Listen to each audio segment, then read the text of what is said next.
Okay, so Lunar the Silver Star. The original Lunar game. For the Sega CD.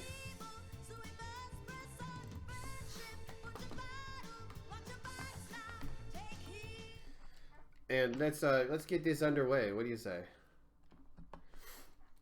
So this is Lunar the Silver Star for the Sega CD. It is the original released Lunar game. It's the one that pretty much started it all. And this starts off with Berg, our hometown of our hero, Alex, who admires his hero, Dragon Master Dine, so much that he spends all of his time at his monument. And this flying rat is Null.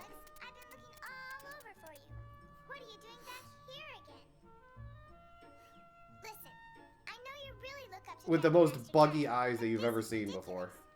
If Dine were still alive today, I'm sure he'd tell you to stop dreaming about his exciting quest, get off your butt, and set out on your own fantastic adventures.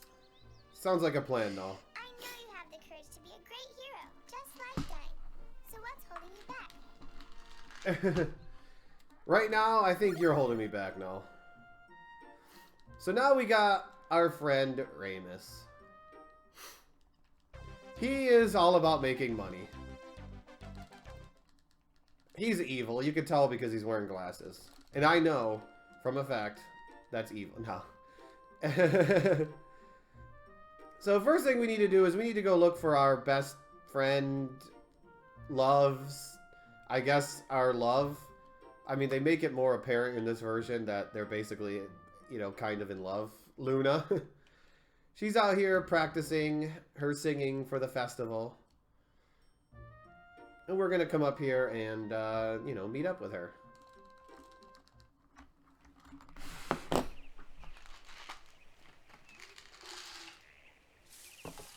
Good morning, Alex. You're late again.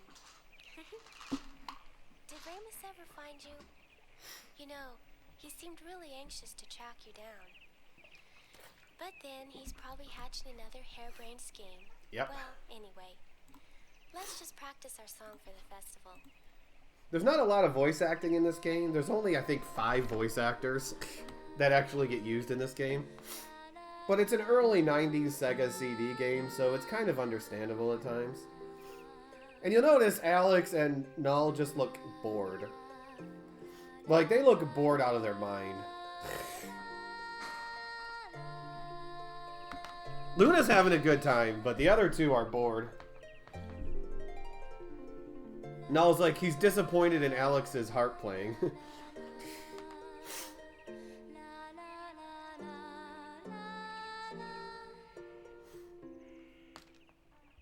This is the longest cutscene in the game, by the way.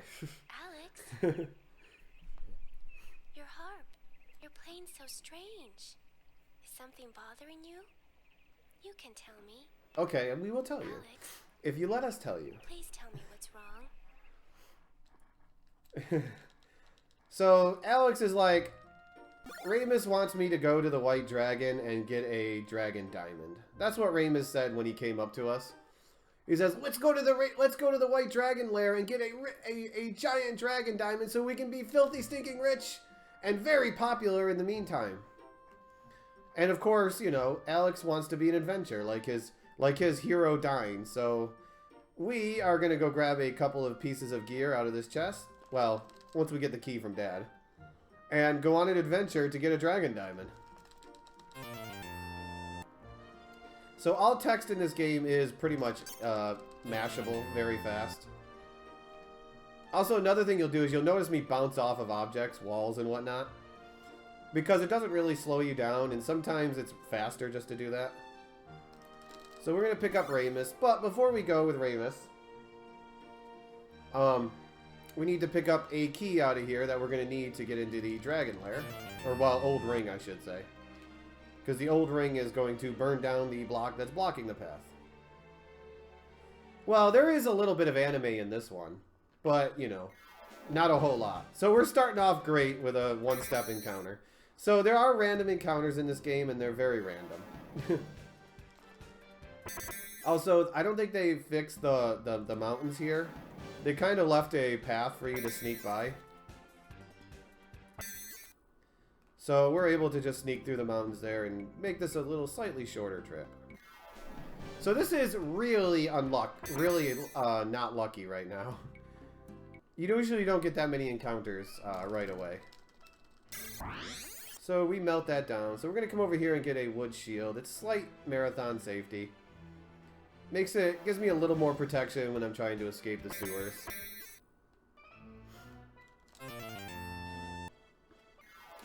So yeah, the encounter rate can, I like to call it classic RPG encounter rate.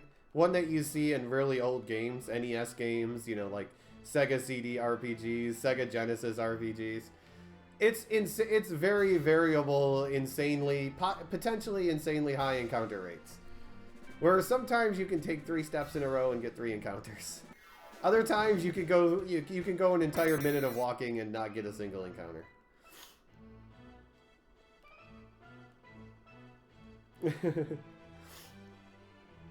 The good old Dragon Warrior encounter rate. 3 encounters every 2 steps.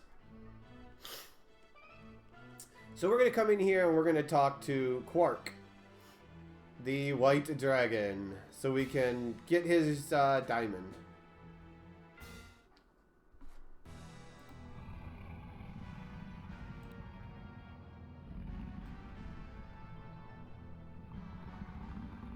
I like to think sometimes I am Gladoon.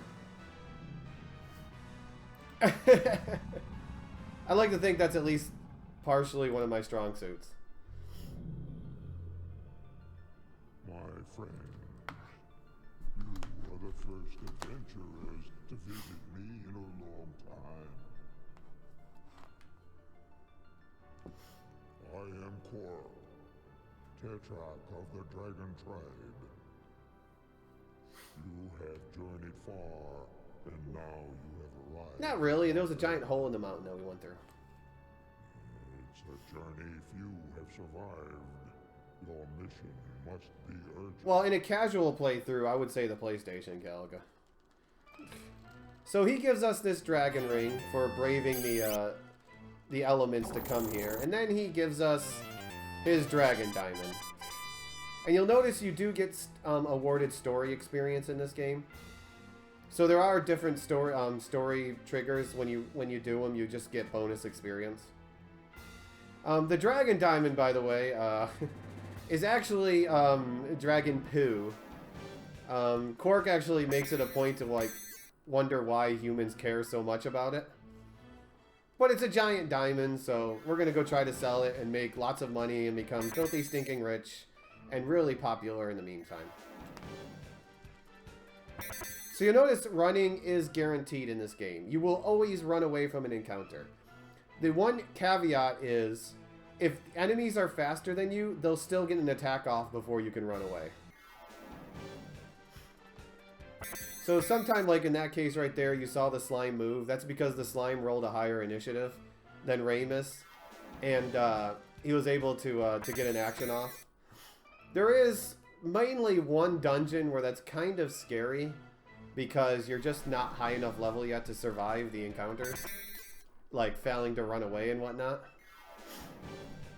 So we're getting a very healthy encounter rate to start. So now we're going to walk back to Berg and try to sell that diamond because, you know, we want to get rich. And we're going to go through the mountains again.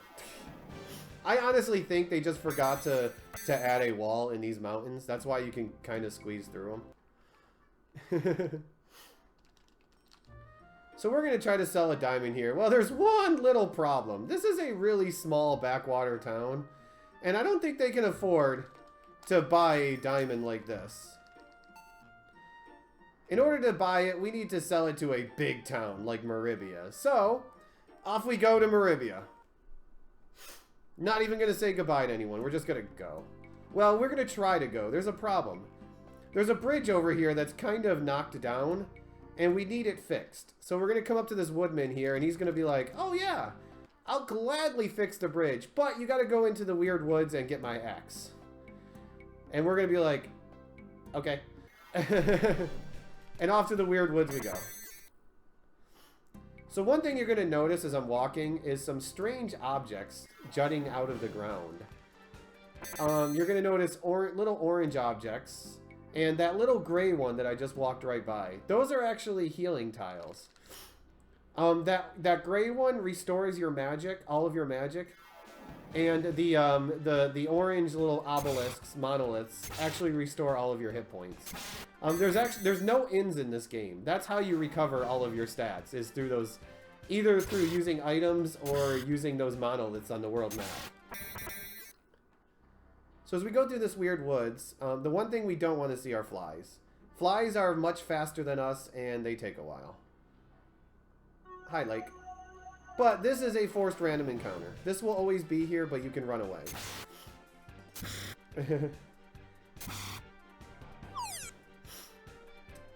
You'll notice when Alex ended up dying, he just got taken away by Null. That is literally all Null does this entire game. Is he takes away people who passed out. But after you faint, you come back with 1 health. So we got 5 flies here.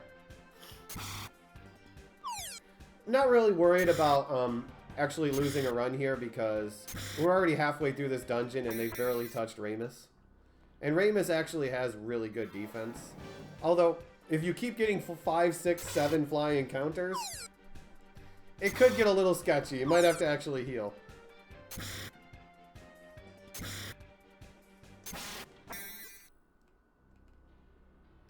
So we're going to walk out because we don't have a means to get out, any other means to get out of this dungeon yet.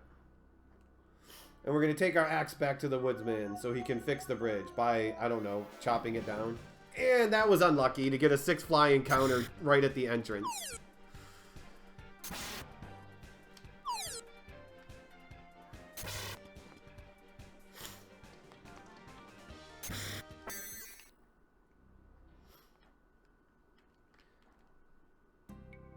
So we're going to skip that monolith. It restores magic, like I said, but in this case, we don't need it. And touching it would waste about a second. So we only want to touch the monoliths when we really need the healing. Because they're all over the place. You don't see a lot here, but as you see me walking over the overworld, you'll notice that there's a lot of HP restoring ones. Not as many MP. They're kind of rare. But the HP ones, they're everywhere. So we got some story experience for returning the axe. And now we got to go say goodbye to my mom and dad. Because we just can't leave without saying goodbye. I mean, leave again without saying goodbye. Ramus leaves the party, but don't worry. He'll come crawling back.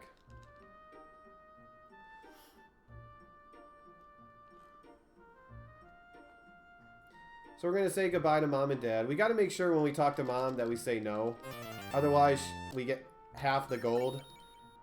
She gives us 100 silver, I should say, if we say, you know, we apologize. But she only gives us 50 the other way. And we kind of need the money early on. We need the silver early on. So now we're going to walk all the way over to the town of Saith, which is the port to Meribia. We got to do a little walking to get there. And this is the monolith I was talking about, the little brown orange monolith. Heal up and then get into a wasp encounter. Wasp, anything that flies will generally be faster than you. That's kind of a rule in Lunar. If it flies, it's definitely a jerk bird. So we're gonna come to Saith, and we're gonna try to hop on a ship here to Meribia. But we're gonna find out that the captain kind of lost the sea charts. So we're gonna have to go get the sea charts, and we're gonna find out from him that the old hag has the sea charts. And we meet up with Nash, our next party member. Poor Nash. That's all I'm gonna say. And we get told that we have to go to the old hag's house, all the way on the other side of the continent, in order to get the charts, so the captain knows where to sail to. The biggest joke in this game is how many times will poor Nash die. Because it happens a lot. In fact, we're gonna hope that he actually dies in some boss encounters.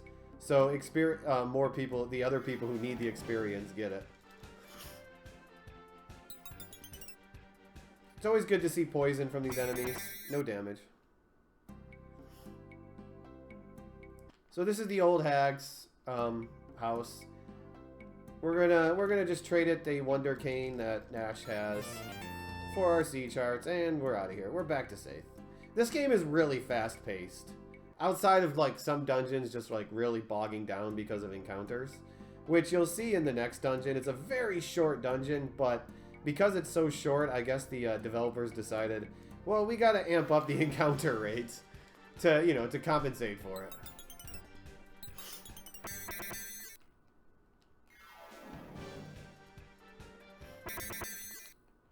Gotta love those old Sega sounds, like running away. You'll notice I'm walking right through these trees. There's actually some trees on the map that are obstacles that you can't walk through.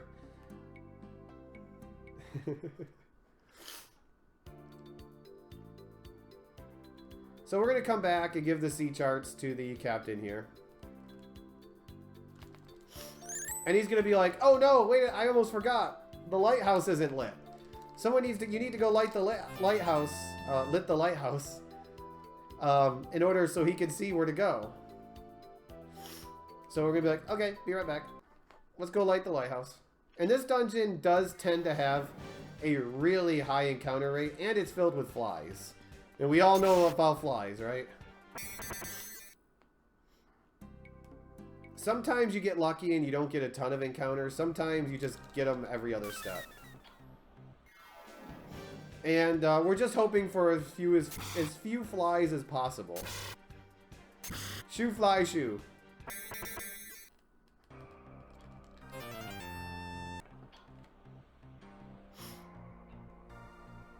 Light the lit house, yeah. Ooh, 4 flies again.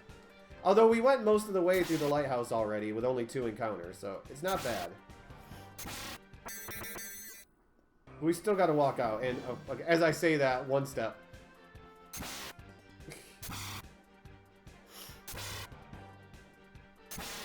Alice gets beat up at the beginning quite a lot. Wow. Okay, well they were just teasing me with the encounters. They were just holding him off until I got like right up here by the door. Okay, lighthouse lit, get some story experience, and now try to walk out of here. I'm good with 2 flies. 2 flies, 0 flies, that's good. As long as we stay away from the 4 too often. Okay, that wasn't so bad. Oh, I thought I was going down the stairs. But I ended up getting a fly encounter literally on the last frame before I go down the stairs. Now that is really unlucky. Like, I was already in the screen transition when I got into that encounter. Okay, well, we got everything we need to go to Marivia now. So we're going to do some equipment here. Mostly removing people's gear. Oh shoot. Wood shield. I didn't want to... Oh wait, I did want to take that off. Wood shield, gloves, leather clothes.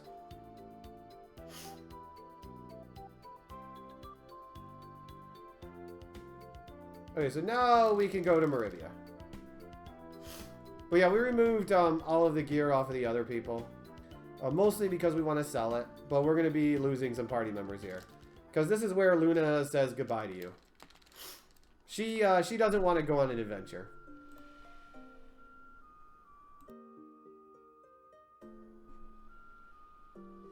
I never dreamed we'd say goodbye like this.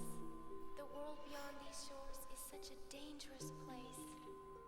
Oh, Alex, you have to come back to me. I'll pray constantly for your safe return. Goodbye, my love. See, they make it a point to show about love in this. Now, the seas are really treacherous, as you can see. I mean, we barely dodged that serpent down there, and... Whoa, watch out for that giant fish up there. Man, look at how treacherous these seas are. No wonder no one wants to go to the other continents. I mean, it's so dangerous out there.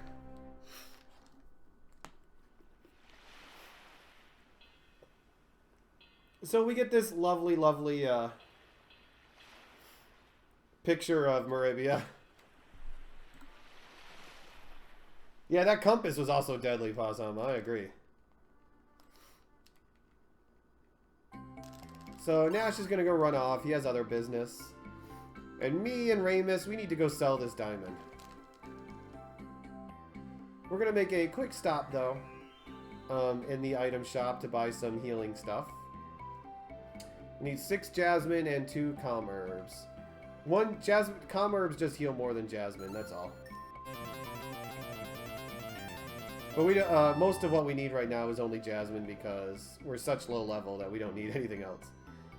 So we're going to try to sell our diamond to this guy. Oops, mashed the button one too many times.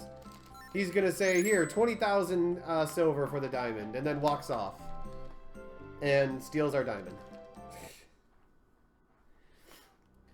So this first room's fun. All I'm doing is literally holding down on the controller. And it's bouncing me off the walls in the direction that I need to go.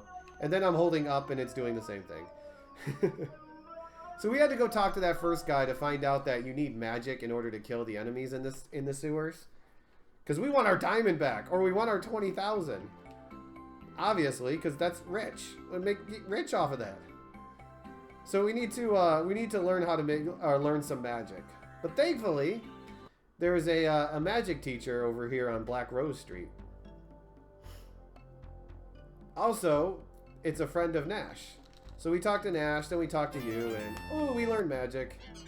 And then that wah was actually Ramus unable to learn magic. Apparently I had the innate ability to learn magic, but poor Ramus didn't. Poor Rams, as he's called in combat. So we are now armed with fire magic, which is quite different because every other Lunar 1 game, you get sword abilities. But in this one, you get no sword abilities, you only get magic. It's kind of strange how every other remake of this game gave you sword abilities, but took away your magic at the same time.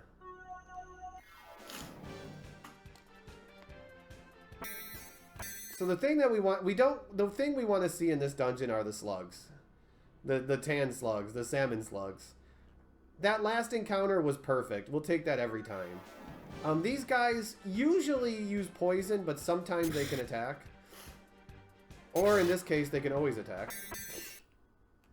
Poison is great, because like I said, it does no damage to you. This encounter will take every time. Those fish, though, they will always go up and they will hit you hard. They do a lot of damage. We got to be careful of those guys.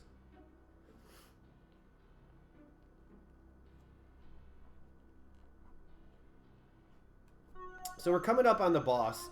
The boss is kind of tricky because they don't actually show you that there's the boss here. Oops. So we're going to heal up. Like, you just casually run into it. We're going to equip some herbs on you for healing. And we got the water dragon. So we're going to use flame magic, because you have to hit it with a ranged attack. And Ramus is just going to run up there because he can't do anything. And we're just going to hit him with a bunch of flame magic. And Ramus will heal when I need it.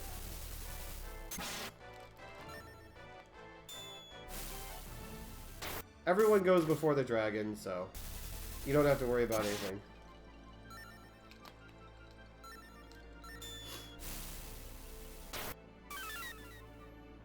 Now, the ideal fight would be Ramus dying at the end, but I have to be... Oops, my bad. I have to be careful about that. Because if he dies too soon, I don't have a way to heal Alex. And yeah, I'll heal now. I could have gotten away with another hit, but in case Ramus gets focused, I can let him die here.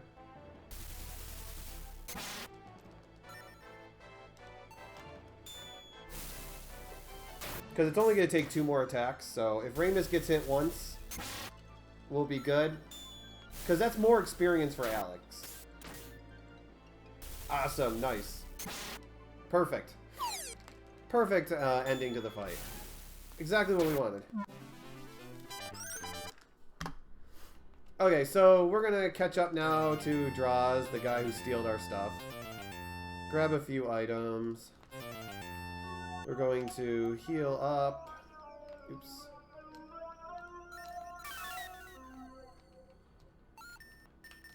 Jasmine, Ramus. Because we still got to walk out of this dungeon. So we're basically going... He's going to try to swindle us out of even more money, but we pretty much... Ramus swindles him out of his shop. So this walk out of here is actually one of the dangerous parts in the game. So we're going to, as a marathon safety, save. Because you do have limited healing. You only have like one Jasmine that you can use right now. And if you get a lot of these blue fish, you're kind of in trouble. This is the one dungeon in the game where it's really dangerous to go through the dungeon.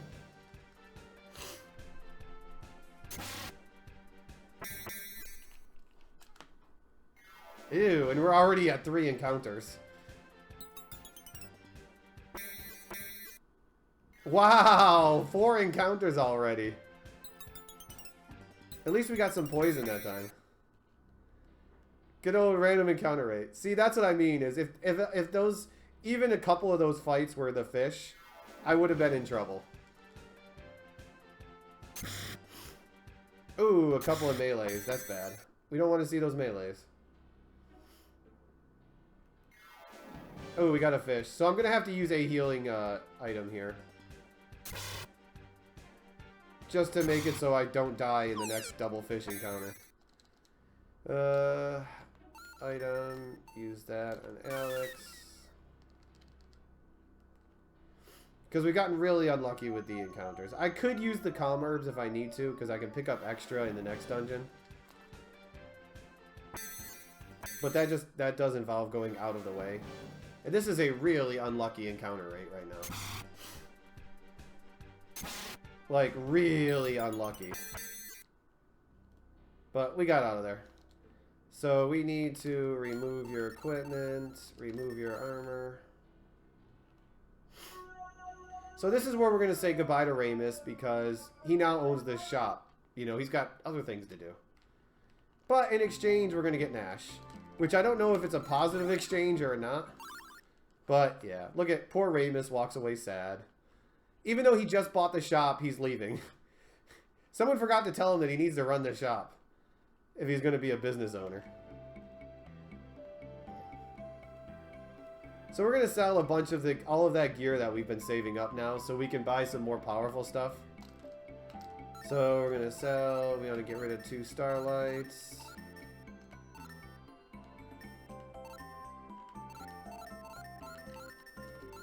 We're going to buy an axe.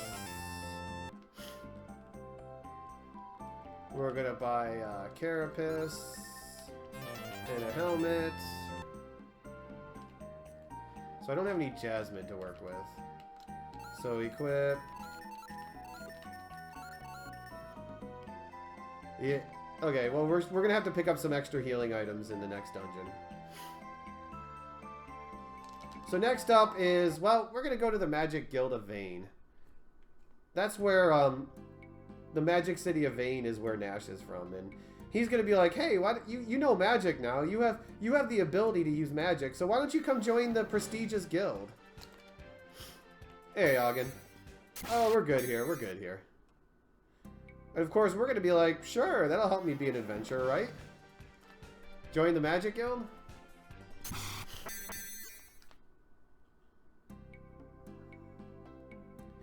There's one little itsy-bitsy problem, though, to joining the Magic Guild. Before you can enter Vane for the first time, you have to prove your worth by going through the Cave of Trials. So we are going to go through the Cave of Trials by ourselves.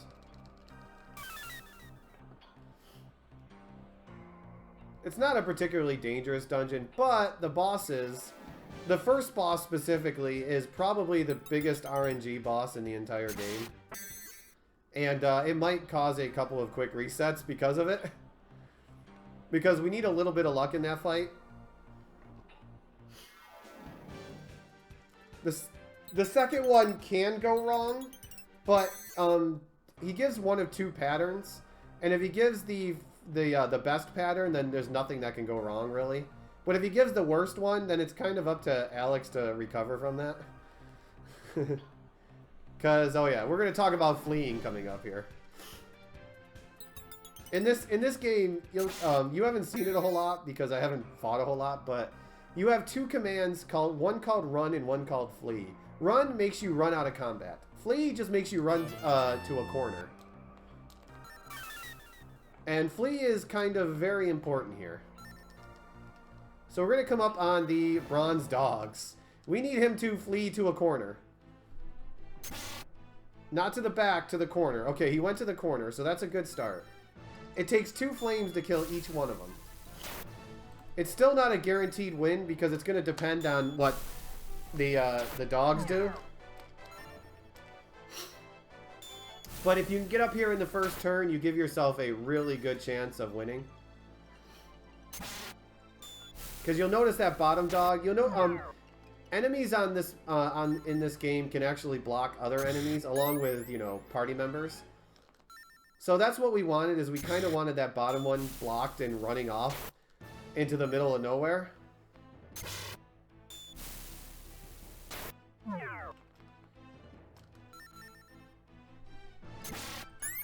And now it's pretty much a win because of that. So we got really good Alex fleeing. So Alex can flee in 3 directions. Up to the top right, the back center, or the bottom right.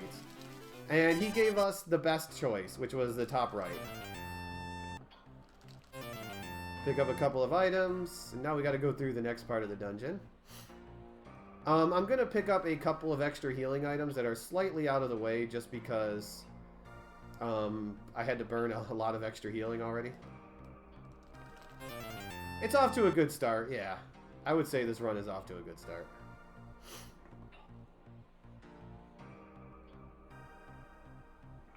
And this will just be marathon safety, just in case, but there should be almost no reason to need it.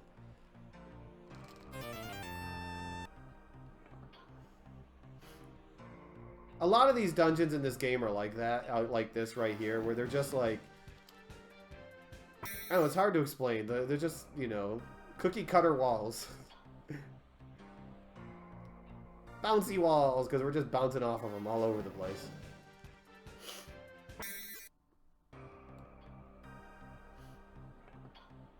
Boom, boom.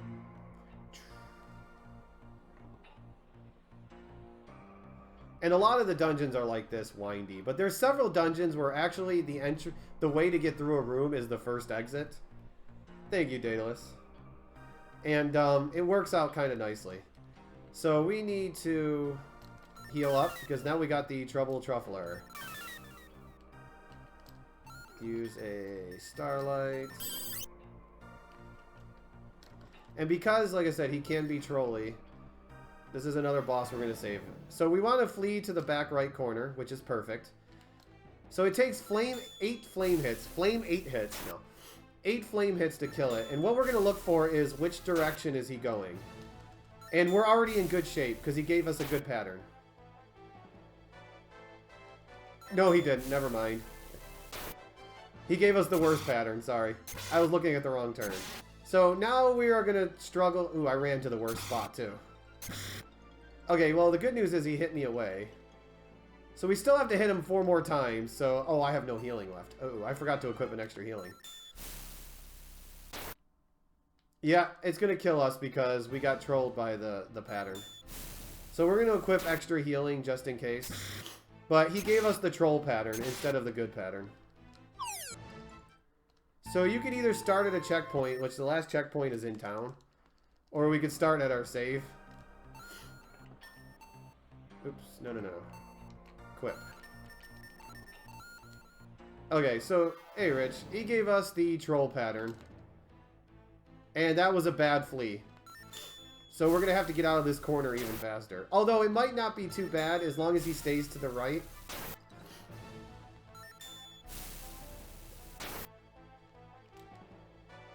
So we've hit him 3 times so far. Okay, I think we're going to be able to recover from this easy.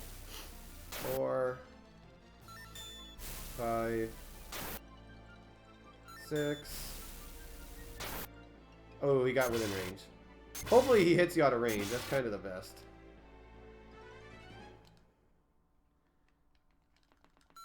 But we got it now. A little trolly, but not too bad. And we survived the Cave of Trials. More story experience. So this is the Magic Guild of Vane. The Magic City of Vane.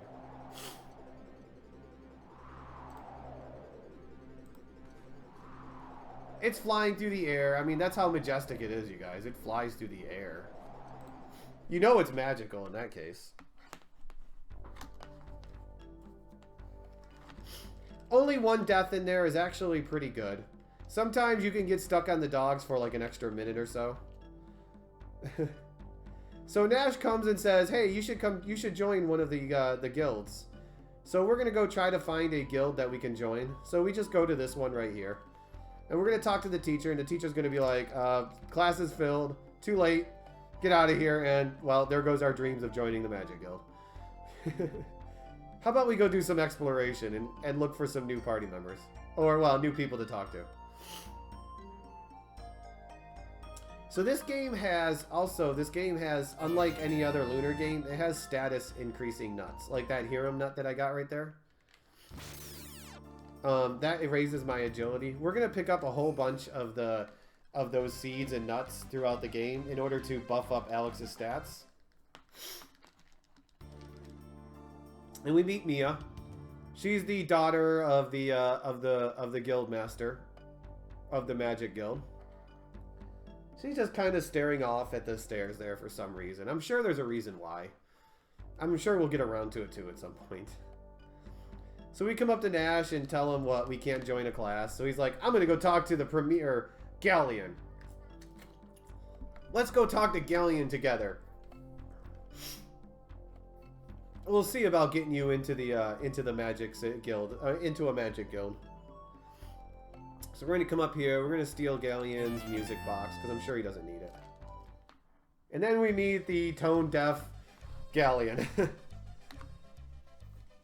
Welcome to the Magic Guild of Vane, Alex of Bird. Doesn't he sound so I'm excited to see me? Premier of the guild. My apprentice Nash speaks well of you. Oh, He says dude. you helped him a great deal during his journey. You seem to be quite resourceful, Alex. Perhaps you can help me. So he has a problem with a fake Dragon Master. And he wants us to go all the way over to the town of Land to deal with it. Now remember I talked about Dragon Master dying at the beginning? Well, this so-called fake Dragon Master is causing problems, and well, Galleon sends me to go deal with it. What you're supposed to do is you're supposed to talk to Nash and have him join you. But get used to Nash getting slighted, by the way. We don't want Nash in our party because all he would do is take experience away from Alex.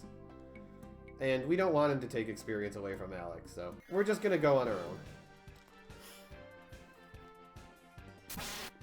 Wyverns! Yes, those are Wyverns.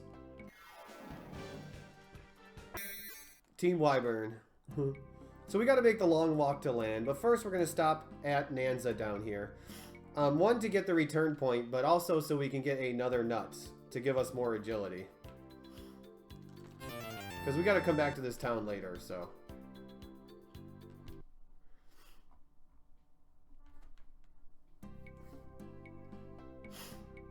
Now we're going to go through Dimple Alley. These are actually obstacles, so you got to go around them. To the town of Land, which is where they are having a Dragon Master problem. Dragon Master Zoc.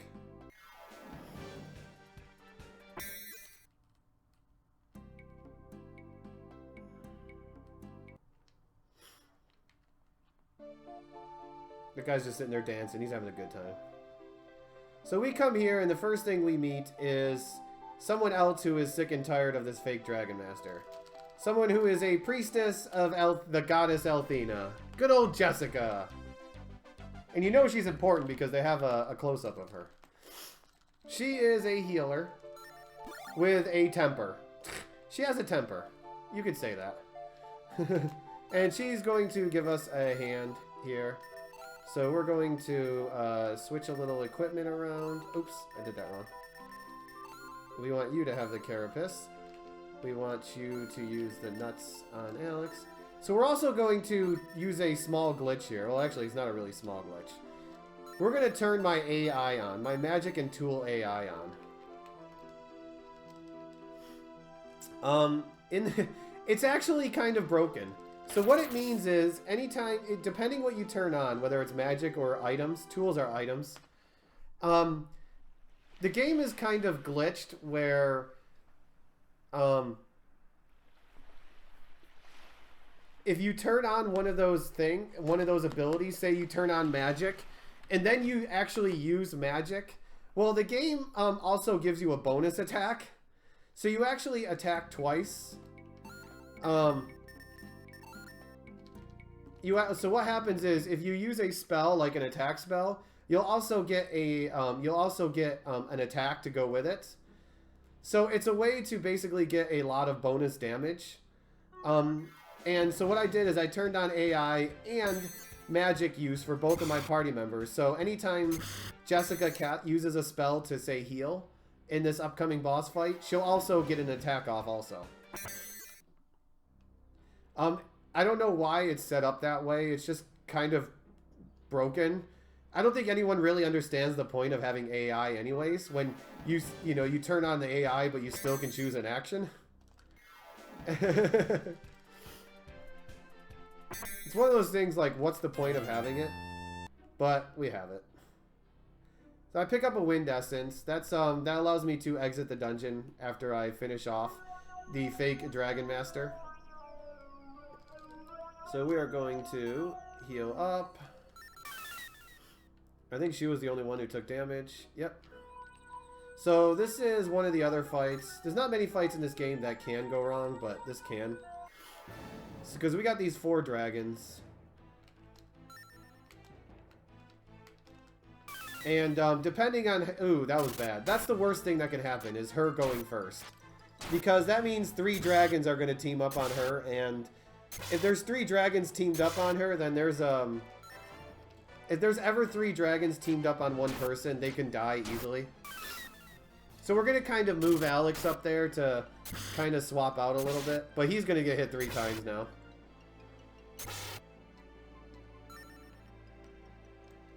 Okay, so we need a heal before someone dies. Ooh, that was close.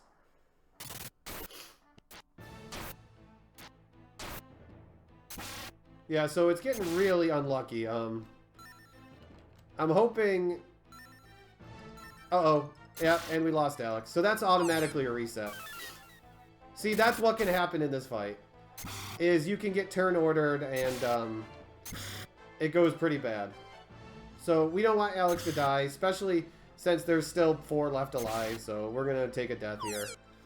And we're going to just try again. We really don't want Jessica going first with a heal. Or that's what can happen. Because we want to get it so they split up. Oh. And she did it again. In fact, she might get hit 4 times here. Yep. So she needs to really heal. And she didn't. Wow. Okay. So this is about as bad as the RNG gets in the game, by the way. And we're seeing it right now.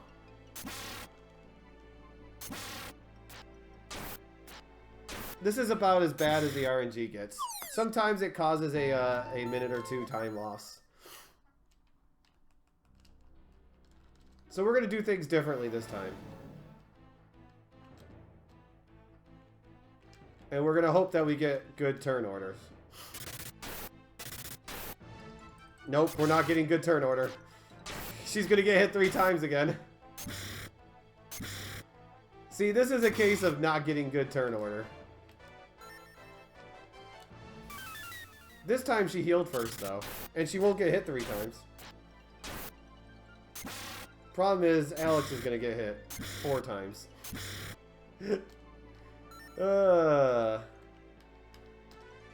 This fight is just not going my way. Hopefully she heals.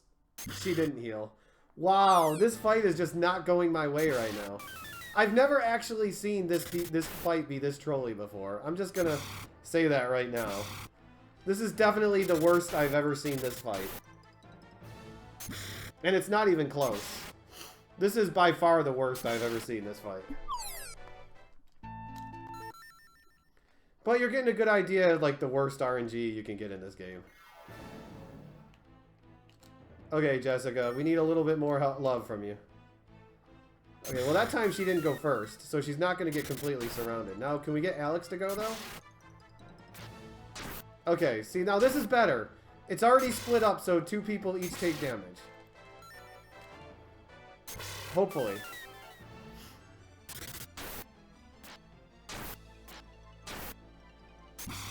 Oh, he turned around and hit Alex. That's not good. Okay, I need a heal here. Jessica, heal. Thank you.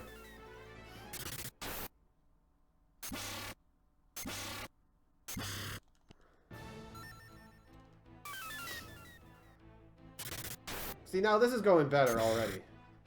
Although 3 of them just went and hit Jessica. Ew.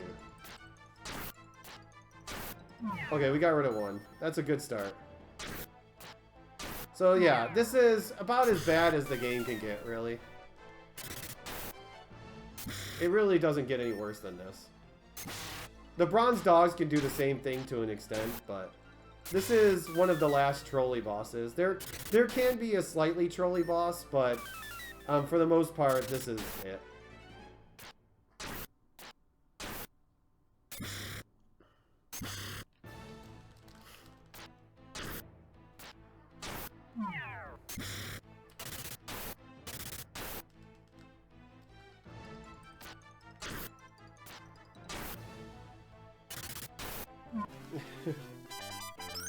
Okay. So we're going to give him a second chance. And we're going to get out of here.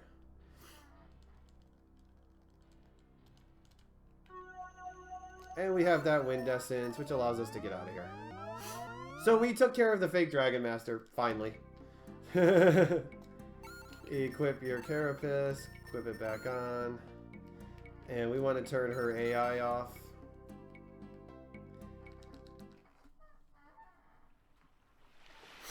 So we got past the first couple of trolley bosses, but then we got this one, which was a little bit trolly. But like I said, most of the rest of the game, the bosses aren't too bad. Every once in a while, you can get one that can be a sticking point, but it's not so bad. So now we got to walk all the way back to Vane to tell the Galleon and the Guildmaster there about our heroic deeds in stopping the fake Dragon Master Zoc and his 4 dragons. If you want to call them dragons.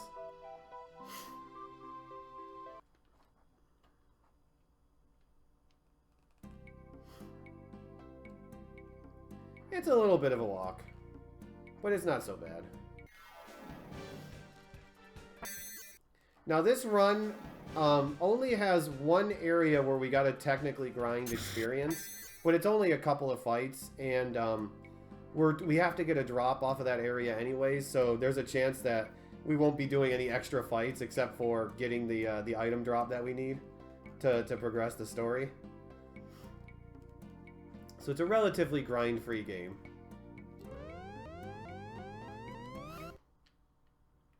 So we go back to Vane. That guy heals your MP and HP to full, so he's nice to talk to when you need to, when you're in this area.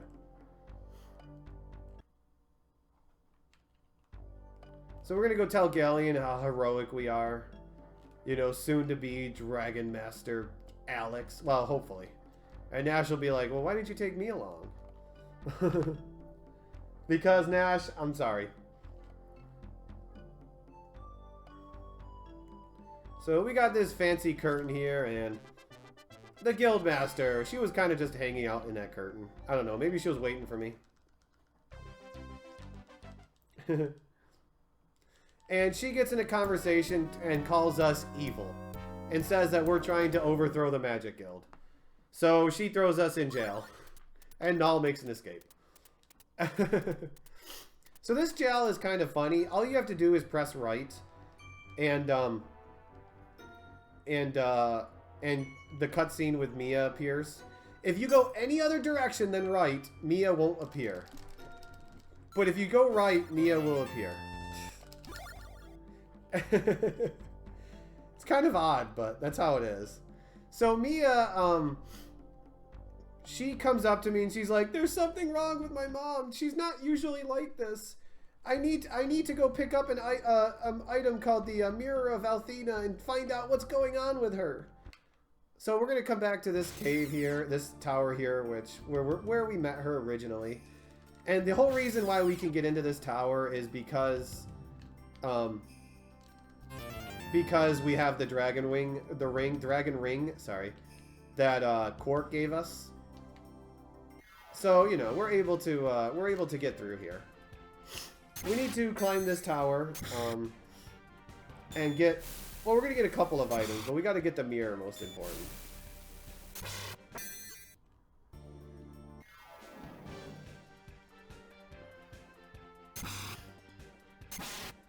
So we're gonna see what kind of encounter luck we get. You notice Mia has really good fire protection there.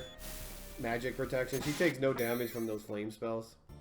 Okay, 3 steps, 3 encounters. That's a good old classic Lunar encounter, right?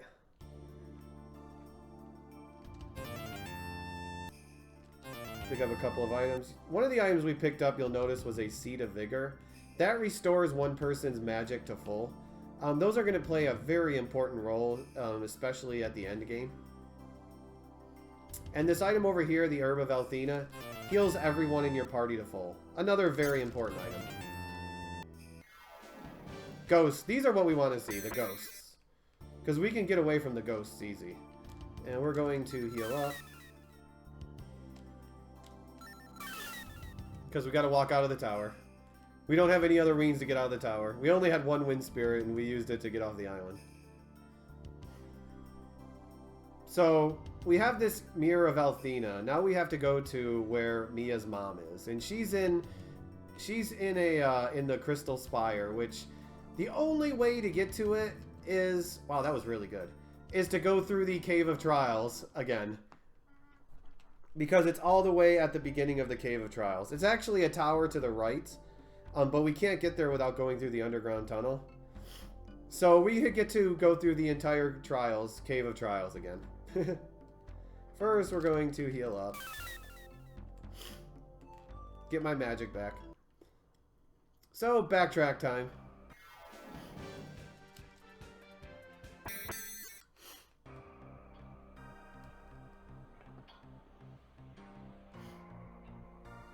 It's a nice cave, I guess. I like the sound. You hear like the clanking of metal. It makes no sense at all, but for some reason there's a clanking of metal inside of an ancient cave. Oh, these people walking around the cave, it's pretty funny. If you talk to them, you find out that they've been stuck in this cave forever. Well, for a period of time. Some of them have been stuck in here for years. And there's one person you could talk to that's like, yeah, I've given up all hope. I basically just enjoy being my life here. This is the Sega CD version, Ace. The original version. This is the Lunar that started it all. This was actually an extremely high-selling game. High-selling, popular game when it came out for the Sega CD. I mean, Lunar 2 was good, but it didn't have anywhere near the same sales as this game. This game was definitely a massive hit.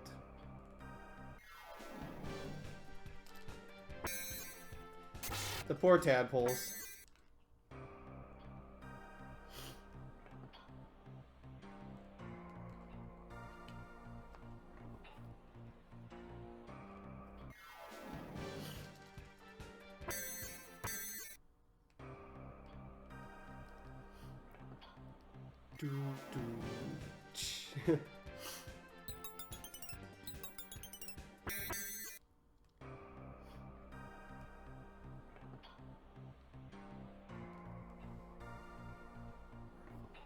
But yeah, Lunar 1, you know, I've played Lunar 2. I did Lunar 2 at the first RPG Limit Break, and it's been 4 years since there's been a Lunar game at RPG Limit Break, so I thought it's a good year to go ahead and submit a whole bunch of different Lunar games. you know, to try to get the series back again. Well, I mean, they did make 7 remakes of this game, and they didn't make, no, they only made 1 remake of Lunar 2.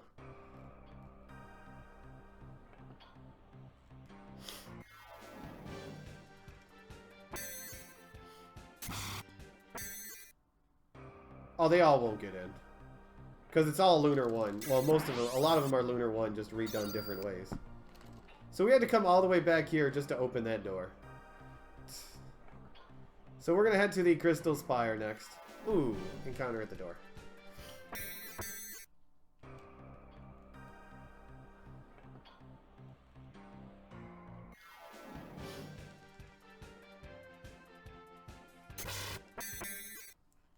You guys are being too ambitious. That's for sure. So Nash is waiting for us. He's going to join us. And you're going to notice a hidden chest when he joins our party. Hope you didn't miss it. Because it's right there. I don't know why it shows it to you, that chest. Okay, we're going to use some more nuts that we've collected. Okay, Mia, we need to remove her. And we need to make sure AI is on.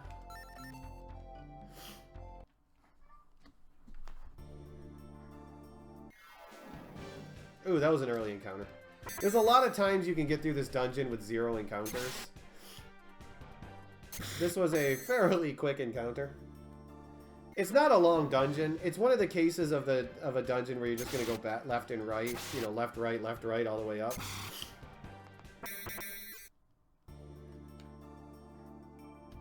So there's not a lot of opportunity for encounters.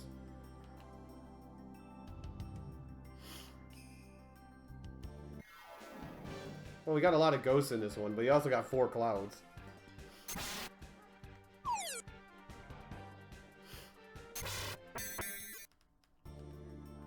Okay, not the best climb. So we're going to heal up everyone but Nash. Poor Nash. Because Nash is, although he's going to be able to do a bunch of damage in this fight coming up, it's better off if he dies. But he's not going to die right away unless I get kind of, like, lucky. So, the actual premiere of the Guildmaster, is actually Zenobia of the Vile Tribe. Someone who works for the Magic Emperor. Who is the Magic Emperor? Well, we don't know. Full stone you. Thunder attack you.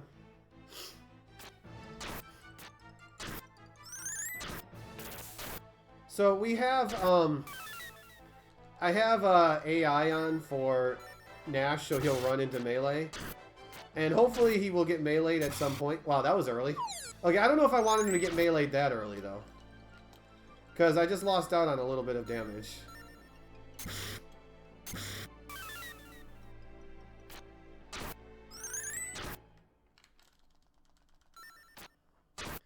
But it's good that he dies because that's more experience for Alex.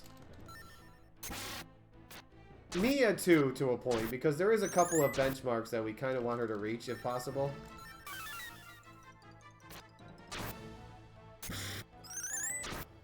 But Nash is by far the least important party member in the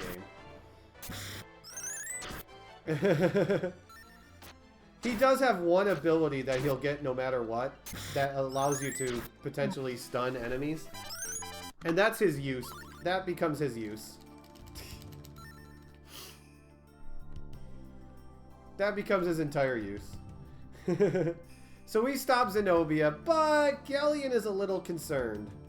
He's like, wait a sec, Vile Tribe is attacking people? Because apparently the Vile Tribe is going around kidnapping people. And, oh shoot, I wanted to heal. That's actually the second time that I've done that in a row. There's no MP restoring tiles around, so I have to do this here. But yeah, for some reason, the Vile Tribe is going around kidnapping girls. We don't know why, and we don't know what's going on, but Galleon is concerned, and he asks me, you know, wait, Can you go show... You've met Quark, the white dragon, right? Can you go show me? Can you go bring me to him so I can ask him about what's going on? So we gotta backtrack all the way to the beginning of the game. So as the story of the game goes, there was 4 heroes originally. Several years ago, Dyne, Lamia, Mel, and Galleon, Dyne, I'm sorry, hold on a sec. I'm getting myself crossed up when I'm trying to... Oh shoot, I didn't want to sell that. That's going to cause problems, actually. I should be able to get around it, but that's going to cause some problems.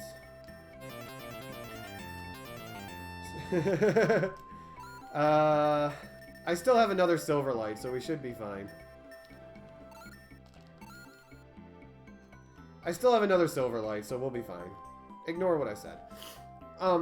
So there was 4 heroes. Mel, Dyne, Galleon, and Lamia. Lamia was the Guildmaster of the Magic Guild. Galleon we know. Dyne we know because he's the person Alex fawns over. And he was the last Dragon Master. And then there's Mel. And this is Mel's house. He is the Admiral of Maribia. And he has one of the worst houses that you have ever seen before.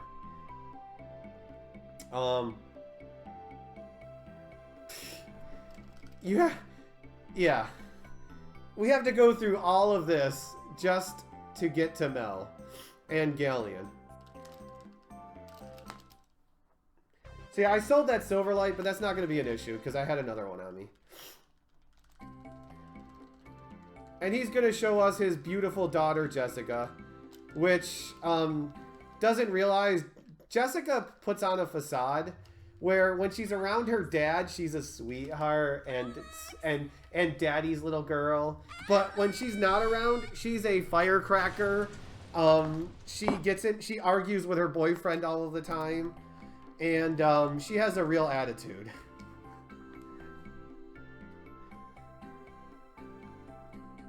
And you find, like I said, right there you find out that that she is actually Mel's daughter too.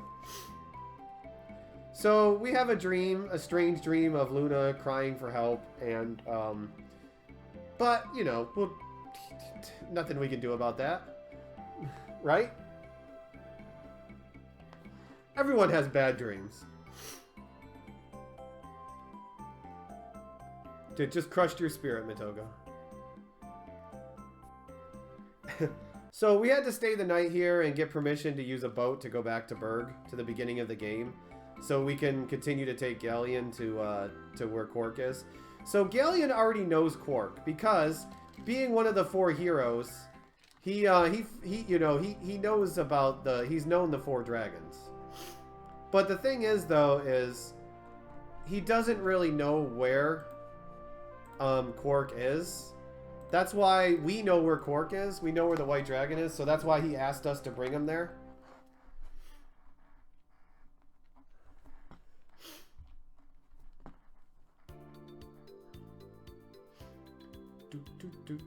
So we're gonna backtrack all the way to the beginning of the game. Good way to reuse assets. Just take you back to the beginning of the game. So there are encounters, but we're high enough level now, and we got Galleon. When we get into an encounter, you'll notice how much health magic Galleon has. I mean, he's slightly overpowered. And we still get outturned by a wasp. Okay. But that does happen, though, because they're fast. They're very agile.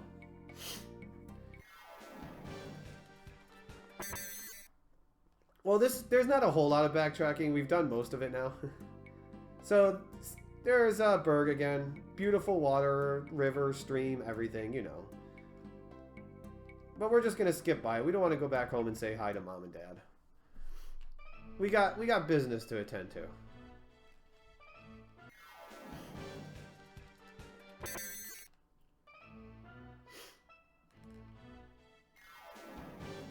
Well, he's a higher level too. Remember, he's a lot older than me, and he's one of the legendary heroes.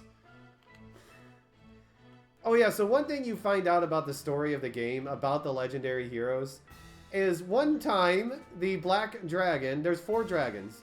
Well, the black one went out of control, got out of control, and it started destroying everything, including putting a giant hole in the earth, which we'll see later. So in order to stop it, Dying gave up his life. Dying was dying to stop the black dragon. And that's how Dying lost his life. And you're about to find out that Galleon was not really happy about that.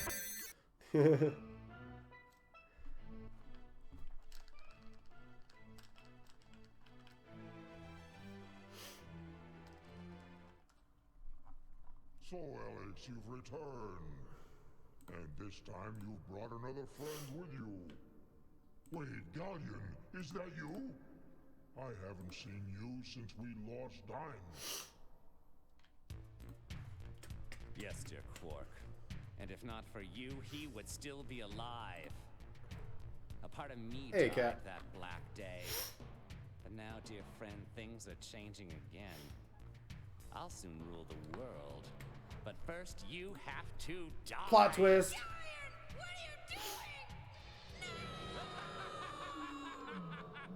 This is great, though. Aunt Galleon's line and what he does. That's taken care of. Only the goddess Althena stands in my way.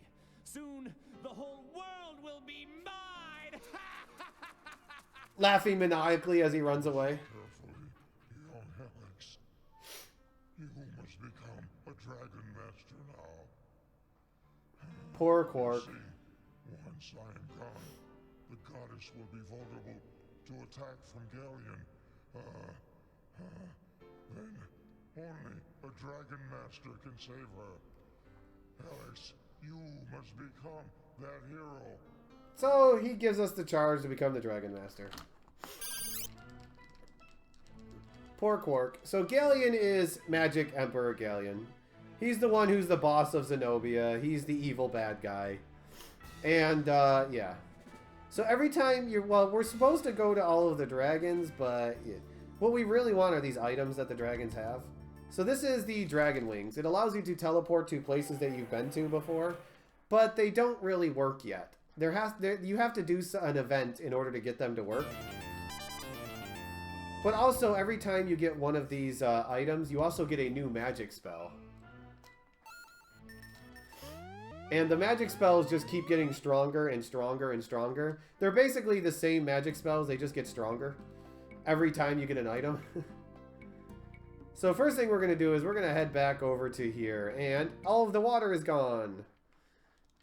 And the Vile Tribe is assaulting poor Luna.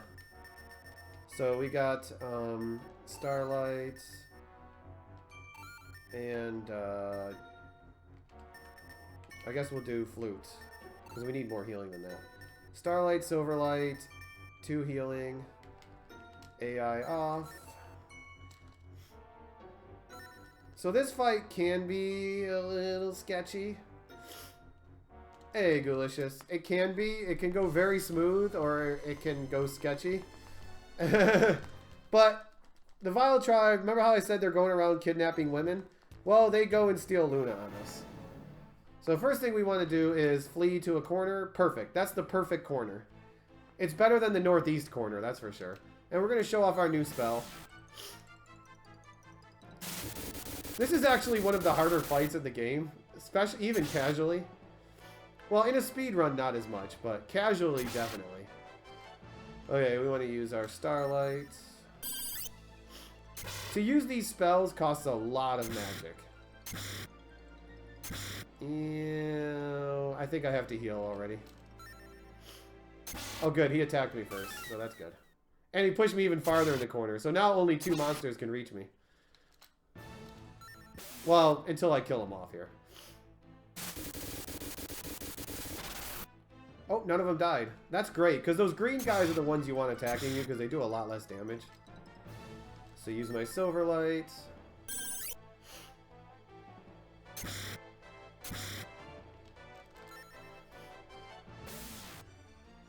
This will kill off at least the 3 green guys.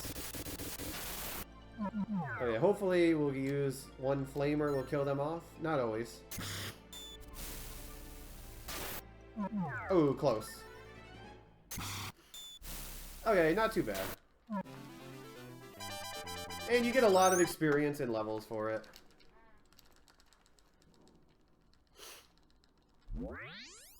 And our dear Luna gets kidnapped. So we need to go rescue her. So first thing we're going to do is we're going to go use our wings to go to Meribia. We kind of can't rescue her alone. We need some help. So we're going to recruit some party members. So first thing we're going to do is come to Meribia. And guess what? We're going through Mel's famous house again.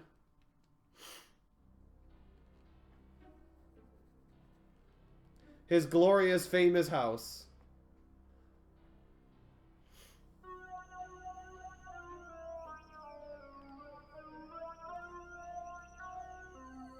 I don't know. You would think that he built this house maybe with the intentions of keeping bad people out, but there's kind of one problem with that. As we get up here to the second floor, we're about to find out that Zenobia turned Mel into stone. And that's why Jessica's going to join our party to get revenge for her father getting turned to stone. So next up is to go to Vane to pick up Mia and Nash.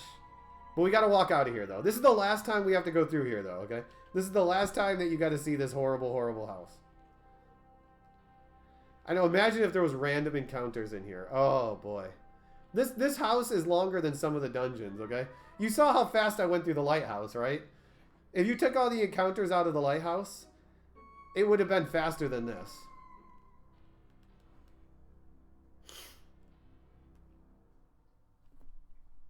And it's so ominous, the music, though. Like, you gotta like the old Sega CD. Okay, so Vane to go get 2 more party members.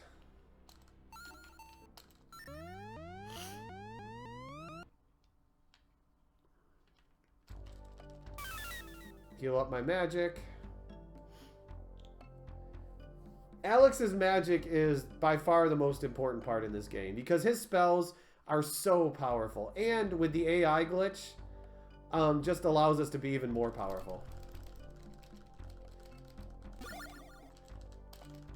So get them to join my party. And now we gotta go get our last party member. Someone you haven't met yet. And that's Kyle. Jessica's boyfriend. Ah, it didn't open the menu. There we go. Oh, it didn't open the menu on me. I was too fast. In this game, in this version, they don't fight that often. Every other version, they fight like crazy. Also, he's going to allow us to go through the Nanza barrier to get to the rest of the continent. And the Nanza barrier is by far the worst dungeon in the game.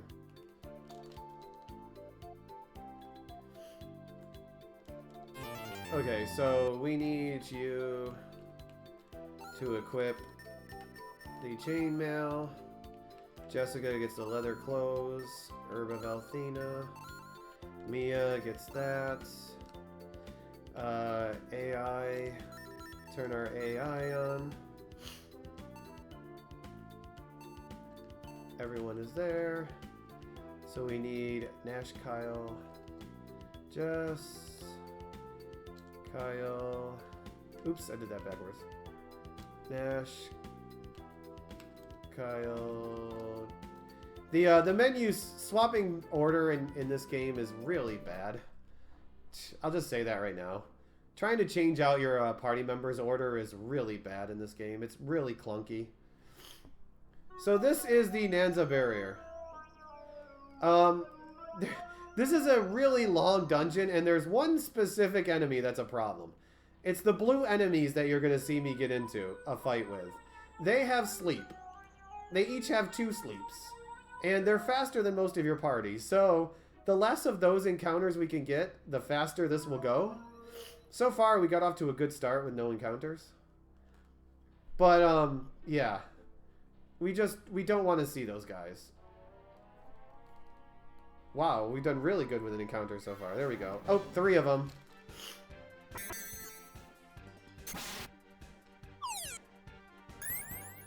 So they can each cast sleep twice. If it fails every time, that's glorious, but most of the time it hits. Ooh, Alex got hit, but he still might be able to run. Mia, don't fall asleep. Awesome. So what happened there is they put Alex to sleep, but they woke him up before his turn happened. So his run still went off. And Mia, well, she's slow as dirt. She's slow as molasses, so she always goes last.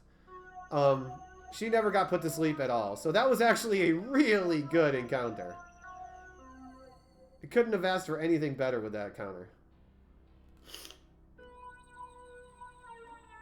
Really long, windy dungeon. Wow, one encounter in the first giant room. The last two rooms of this are nowhere near the same size as that, but that was the luckiest I've ever seen that room, that's for sure. I've gotten in like 2 or 3 encounters. Ooh, perfect. This is the perfect encounter.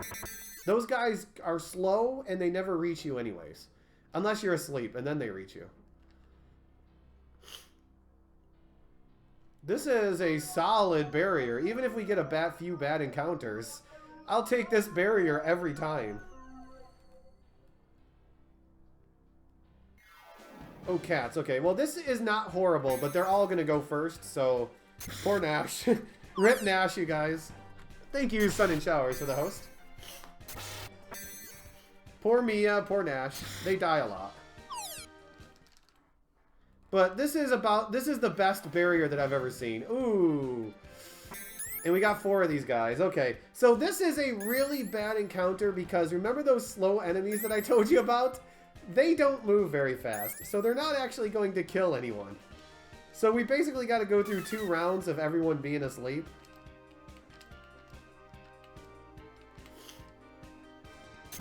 Ooh, got rid of him. That's good. But he didn't cast sleep, which means he can cast it next turn. So this is an example of one of the really horrible encounters. Thankfully, it didn't happen until almost the end of the dungeon. So I'll take it.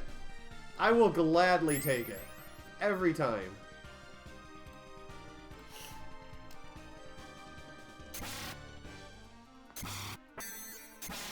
Run away. Nice. If it was going to wait till I was this close to the exit to give me a bad encounter, I'll take it every time. Ooh, now we're going to get them all, the bad encounters, though. At least this time, the other enemies are in the front.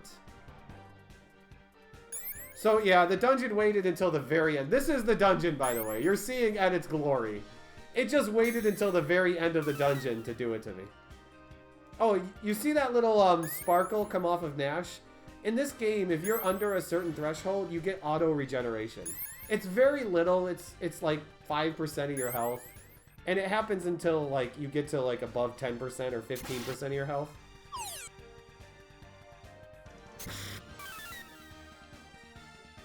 So, yeah, the dungeon waited till the very end to give me a troll.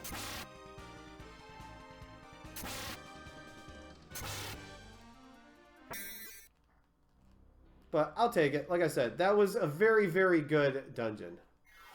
Wow, okay. So what happened is, in this game, you can actually get into an encounters on the first step you enter an area.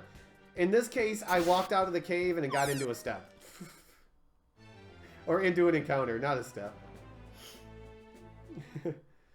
So we're going to come to Illuc real quick. This is just to get the return point. And then we're going to head to the town that we want to head to, Riza.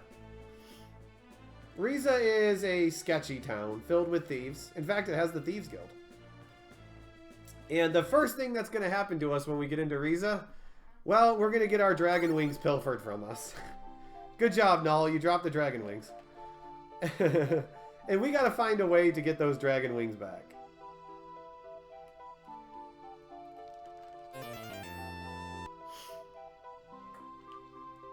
So we're going to come in here. We're going to talk to this girl over here. And she's going to be like, only Thieves Guild members can enter. And we're going to talk to the bartender. He's like, well, if you want to become a thief, all you have to do is open up that chest down here. So Kyle breaks open the chest.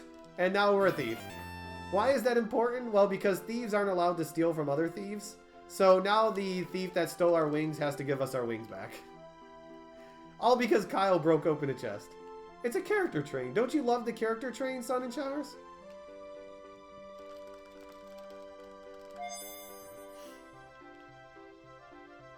So we're gonna get that.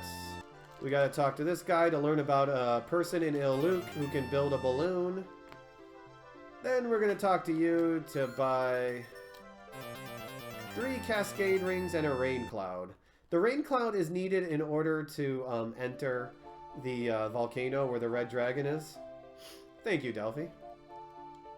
And next up, we're gonna talk to Lake, and he's gonna tell us about the guy in Illuc who can make us a flying balloon. Remember Lake? I said hi to him earlier when I walked by him in the Weird Woods. Yeah, he kind of follows us around.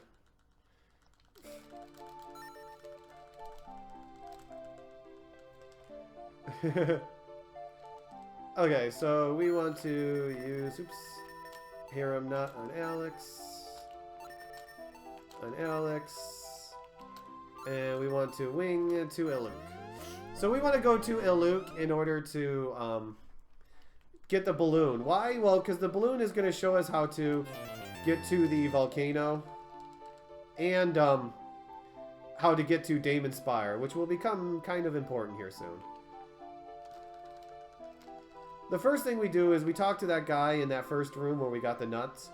And he tells us about getting the rain cloud in order to get into to the volcano.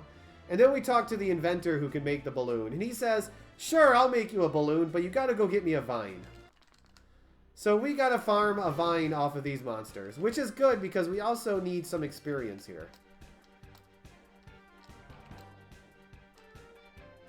Wait, yep, that's right, and flee.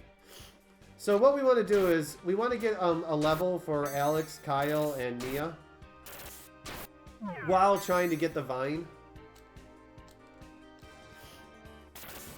These things don't do anything unless you're next to them, and then they hit you really hard.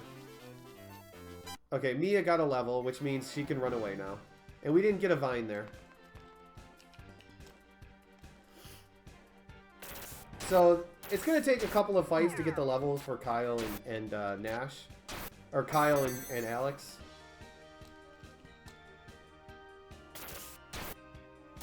But we also, hopefully it won't take too long to get the vine. A good encounter like this is a lot of experience. Nope, no vine still.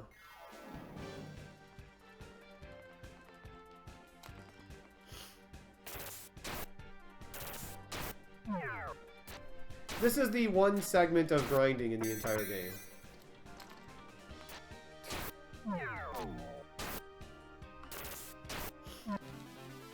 No vine. Okay, well we got our levels, but we still haven't got a vine, so we're stuck here now. In fact, I probably could have let Mia stick around for another fight to get a little more experience. So now we want to see that vine drop. Nope, we still didn't get it. Ooh. So we're not having a whole lot of luck with this vine.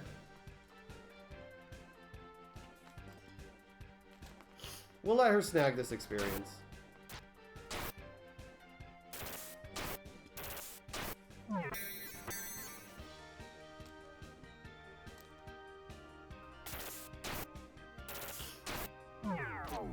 Kyle's a lot stronger than Alex right now. Because he's a lot higher level and he has a better weapon.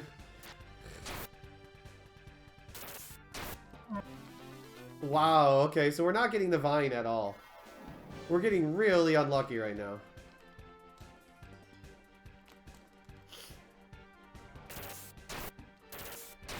Getting a lot of extra experience, but it's not really needed anymore.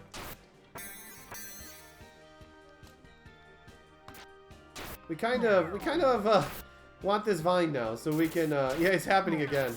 It happened to me earlier, too. I got really unlucky with this vine. A lot of the time, you can get the vine in the first or second fight, but today is just not my day for this vine. Come on, counter. I don't want these big encounters anymore.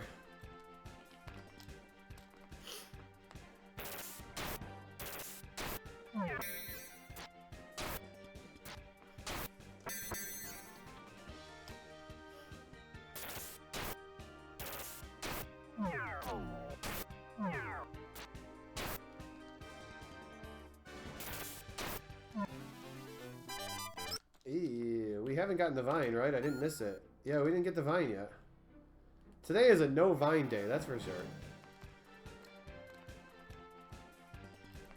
Yeah, most of the time I get the Vine in the first or second fight, and I have to fight an extra fight or two just to make up the experience. This time, nah. The game has decided no, not today. No, whoa, Vine, please. It's a very high drop rate, so the fact that I haven't gotten it yet is insanely unlucky.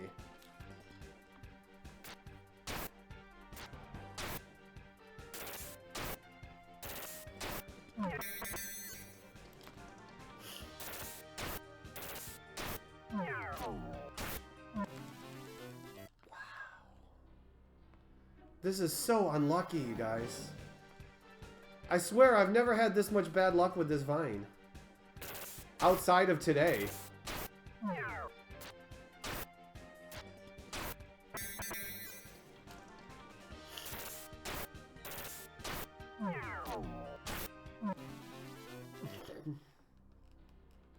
Okay. Okie dokie. This is just not a day for vines to grow. I wonder if it's because it's snowing out or something.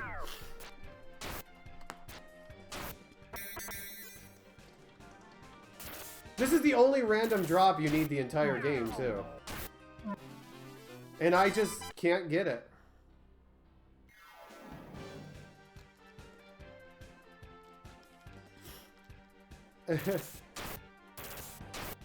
It's a shame, too, because it's such a huge time loss for no reason.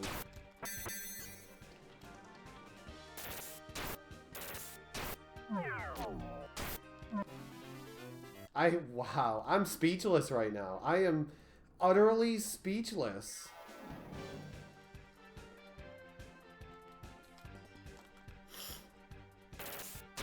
I am completely and utterly speechless right now.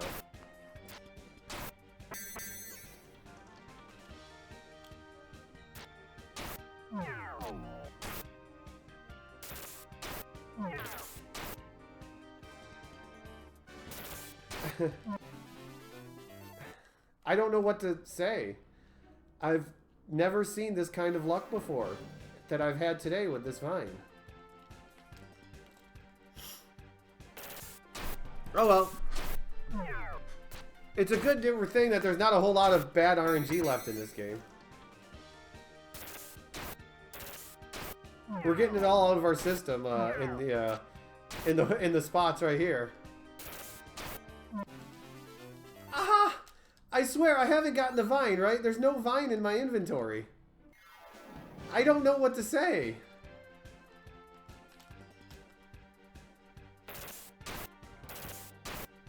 I really don't. I've never seen it this bad before.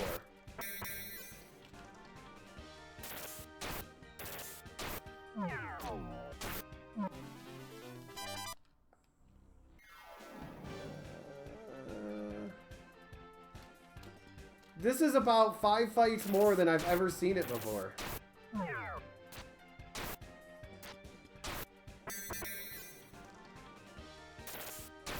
Good morning, Wells. Oh my goodness. I no idea what to tell anyone.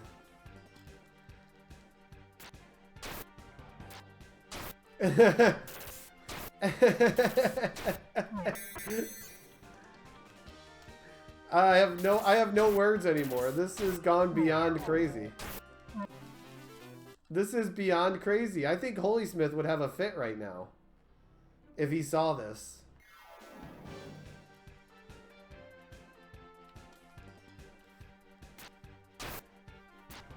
So this is going to cost me several minutes.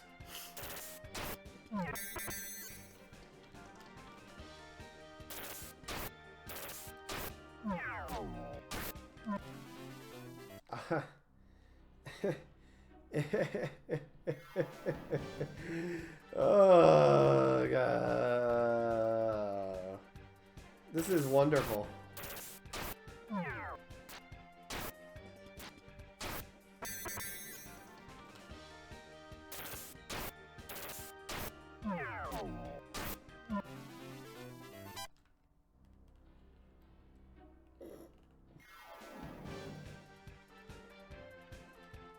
This has gone to like epic levels of trolling. That I could say for sure. This has gone behind just trolling. This is epic levels of trolling right now. There we go. Wow. That was probably twice as bad as I've ever seen it before. And that's not actually a joke. That's probably the twice as many encounters as I've ever done before to get that vine. Hey, Amp. I've just never seen it that horrible before. Get in the balloon. There we go. The drop rates for that is like 25%. So we get the longest cutscene, like, of no mashing cutscene in the game. Well, one of. So we hop on a balloon, and we're going to find where the volcano is, and where Damon Spire is. Why is that important? Well, Damon on top of the spire has the ability to see the future. Predict the future. And we're going to need his help.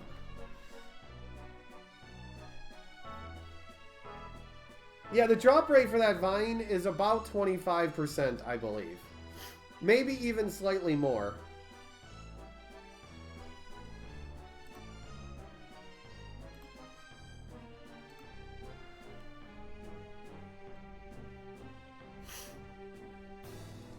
So, Jessica crashes the balloon.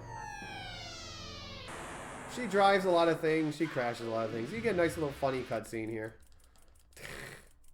Nal's like, what's going on? So, so we need to find out how to get to Damon Spire and get to the volcano. Well, thankfully, there's someone in the nearby town of Myriad who knows how to get there. So we're going to go bother the person up here. Oops. I hit the water in an awkward way. In order to find out how to get to Damon Spire in the volcano. That was an epic level of troll is what it was. That's what I can say. That will never happen again. In the dozens of times that I've gone through that will never happen again. So we break the bridge trying to cross Myriad. That's actually no joke. Like, I've done that dozens of times and never seen anything even like within 10 fights of what I just saw. So it will never happen again. We need to reunite with my party now, who got separated. First thing we're going to do is Kyle, well, Kyle does what he does best. He gets drunk, and he came and started drinking. So we got to pull him out of the bar. But we talked to a drunk in the bar, and he told us how to get to Damon Spire.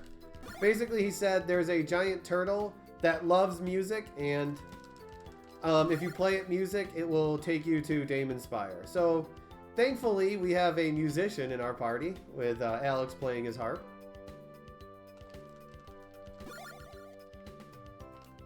Let's see, we're gonna go back to Riza.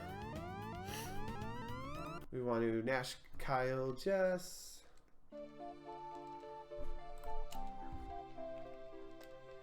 Nash, Kyle, Jess, Alex, Mia. Yeah, that goes right up there with one of my favorite follies of all time. When I was doing a Dragon Quest V speedrun, I have a 25% chance to recruit Slime Knight, and it took me 25 fights to get him.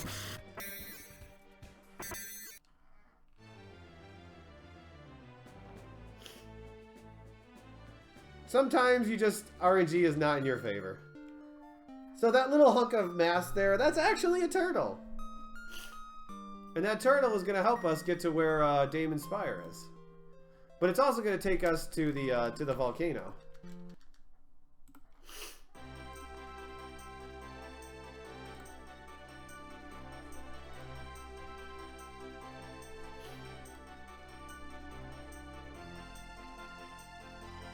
Exactly, 25% means you get 25 fights.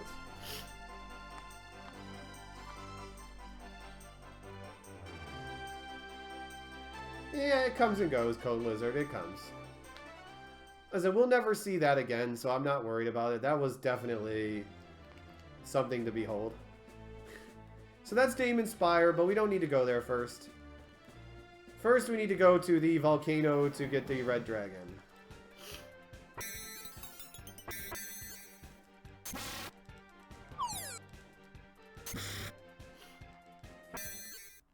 Oh yeah, this is the first version, Amp. This is the first version that they ever released. The PlayStation is a remake. So this is the volcano. It's a fairly short dungeon because all of the exits you need to take are pretty much the closest ones to the stairs, or to the room that you were just in. So it's pretty fast.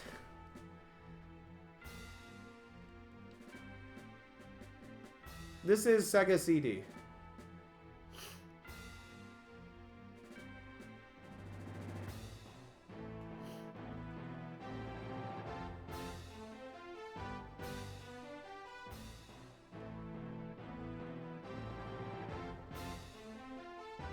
So we're already, oops. The heads are the best thing to fight, by the way. We're already almost done with the dungeon. That was our first encounter. There is one of the sleep enemies in this game, in this dungeon, and it's actually a forced encounter. So coming up is another forced random encounter like the Weird Woods. We can run away, but these guys use sleep, so it could be a little sticky situation here. Unless they all happen to stay awake, but they didn't.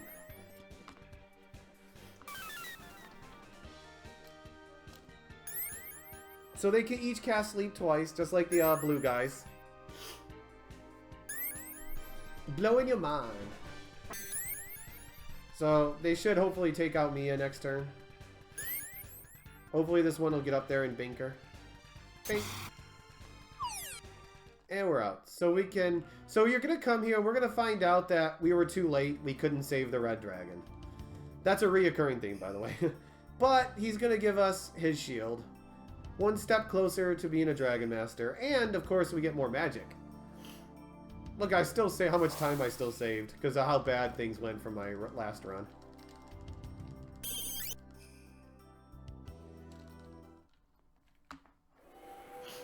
So we get the shield of the red dragon.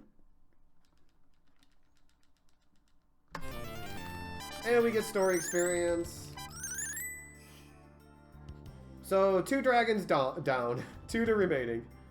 So we can't actually teleport out of the dungeon in these blue rooms, in these shrine rooms. So we got to go out here. But we do have wind essence. We bought a bunch of wind essence to use. Need you to equip. Shield, item, use your Alcalca nuts, wind essence out of here. And we went to Damon Spire earlier. We walked in there to get the return point, so we can just teleport right back.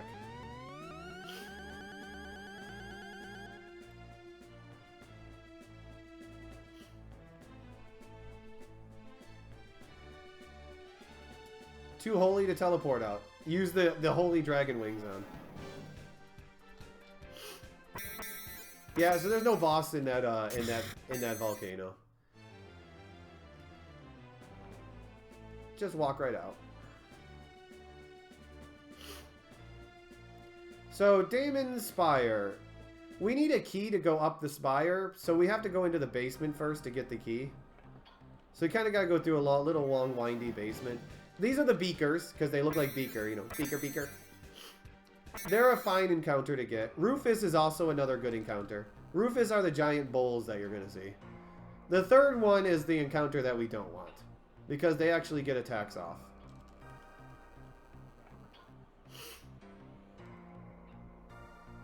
This is also the one spot in the game where you're going to hear the music loop. Why? Because we have to walk across these tops parts up here. And there's no encounters while you're up there, so we're actually going to hear the music loop, and you'll trust me, you will know when the music loops. Well, there is a very small chance that we can get into an encounter getting the key, because we have to go back to the lower level to get the key. But it's only a few steps, and I've never gotten into an encounter there, so fingers crossed it's still not going to happen. Okay. So now we gotta wait for the music to loop.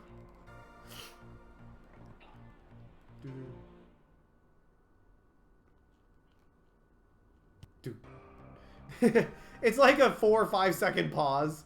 The game's like, wait a second, you're not supposed to loop the music. The encounter rate's too high.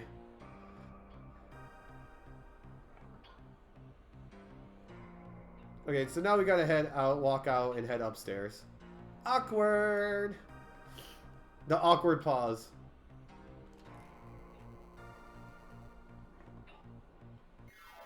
Those are the enemies that we don't want to see, because they're gonna get attacks off.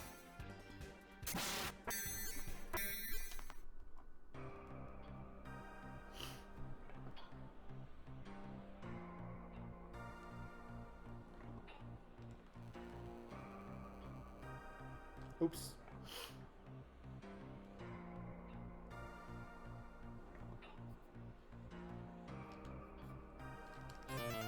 The rest of the spire is actually not that long. We got our bookshelf maze here, I guess. I guess.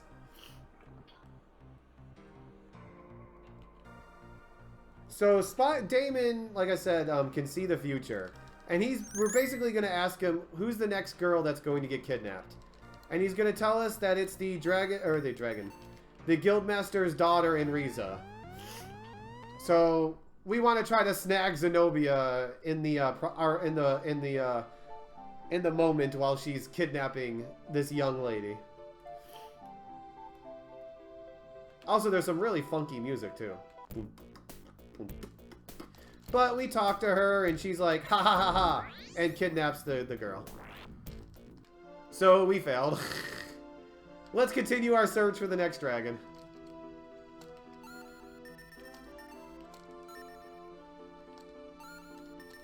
So we're going to go to Myriad now and continue, because remember how we broke the bridge in Myriad? Well, they fixed the bridge in that time we were messing around trying to get rope.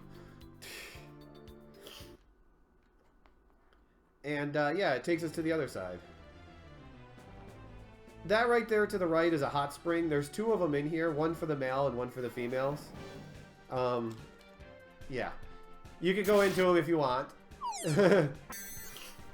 Those mages at the back are horrible because they cast a spell called Thumper.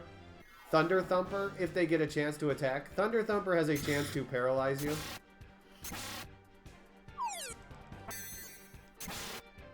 Kidnapped a dragon daughter, yeah. And that just, if you get stunned, you know, that's longer that you're sitting around in the fight, doing absolutely nothing. So we're going to come over here to Linton. Linton has a magician. And we're going to go talk to the magician. He's like, I had a dream. Someone named Alex will save the world and become a dragon master. And he says, hey, what's your name? And I'm like, I'm Alex. He's like, oh, cool. Well, then, let me go ahead and open the way to the Blue Dragon Shrine for you. And poof, the way to the Blue Dragon Shrine is open. Don't ask, that's the game. That's literally the conversation. He says, I have a dream of someone named Alex is going to save the world and become a Dragon Master. And he asks, what's your name? And you say, I'm Alex. And he says, oh, well then I better help you out. These flying fish are bad because they go first. And there's a lot of flying fish here. So the Blue Dragon Cave is not that long. Gonna heal up. It's a fairly short cave. It's not like the Red Dragon Cave, which is the first exit everywhere, but it's still fairly short.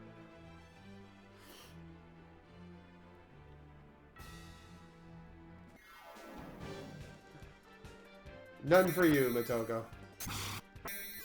The ever-dying Nash. So this is another boss fight coming up where if Nash dies, that's fine by me. Because that's more experience for everyone. Even though I've already gotten plenty of experience, it's still more experience for everyone. Everyone that's not Nash, how about that?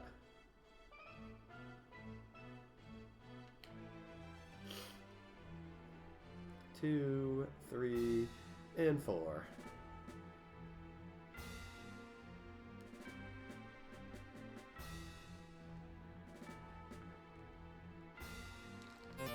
Get ourselves a holy shield for Jessica. So we're coming up now on the Brainiac. Yes, it's called the Brainiac. It's a giant floating brain. And actually, it's the first boss fight where I can use Thumper that Nash has. Thunder Thumper. Okay, who took damage? Only Nash?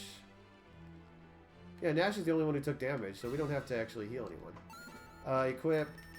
Holy Shield, 2 Cascade Rings, Cascade Ring. No, wait, you don't get the Cascade Ring. What am I doing? You get the Cascade Ring. And we don't need that. So we haven't saved in a while, so this is more just precaution save. So we're fine with Nash dying in this fight, but we kind of want him to thumper the Brainiac a bit. Watch out, it's the Brainiac! Thunder Thumper. Attack. Calm Litany. Nope. We want you to Dragon Fire. And she has an ability called Deprotect, which lowers defense of every enemy on the field by a certain number.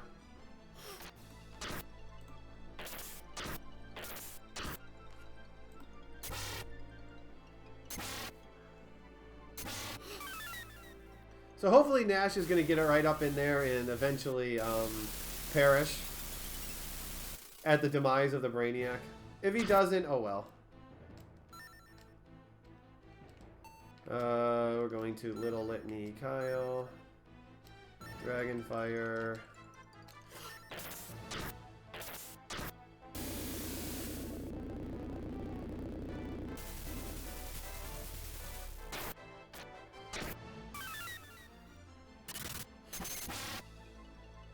Nice, took out Nash. Although that was kind of early, we should be fine as long as he alternates damage.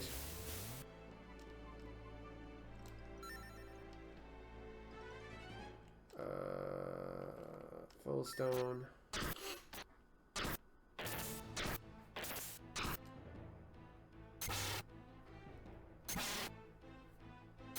We need to make sure Alex don't die.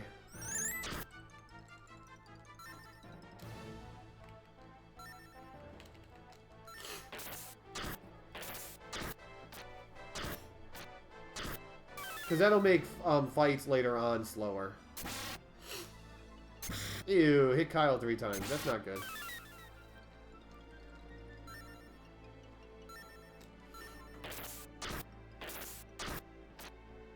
Well, the thing also is Kyle didn't get knocked away. Ooh, hopefully Kyle gets knocked away. Okay, good. He got knocked away. You'll notice sometimes you get knocked away when you get hit. That's what I was kind of hoping for there.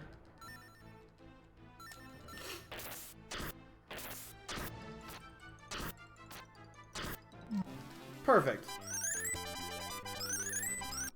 And she learned Psychotron already. Psychotron is the dungeon escape spell. So we come up here. We find out, obviously, that we're too late. Blue Dragon already got killed. And the spirit of him is like, here, take this helmet.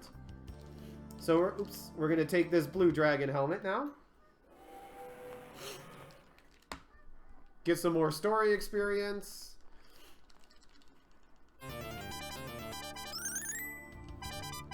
And then Nash is going to betray us. He takes our dragon helmet and runs away with Zenobia. Dude, no, Nash, damn you! Can you believe that? He was a spy all along. Okay, so we're going to use our fancy new spell, Psychotron, to get out of the dungeon. And we're going to Dragon Wing to Linton. And we're going to head to the next town, Timur. Because now we got to find the Black Dragon. Now that 3 of the dragons are dead for sure. Actually, we already know the Black Dragon is dead because that's in the stories. Dying killed the Black Dragon. But we kind of need his armor. So in Timur, we're going to come up to someone that we might know. Good old Lake. And Lake is going to be like, hey, there's someone to the north, a genius inventor to the north called Might. And he knows how to build a flying machine. And so you can fly to where you need to go in order to become a Dragon Master. But he's kind of afraid of, he doesn't get along well with other people. So we we are going to go alone. Just Lake and Alex. To go through Mite's little puzzle dungeon. Which, if I had to say that there's a dungeon in the game that I'm still a little sketchy on some spots, it's this dungeon. But I think I have most of it figured out.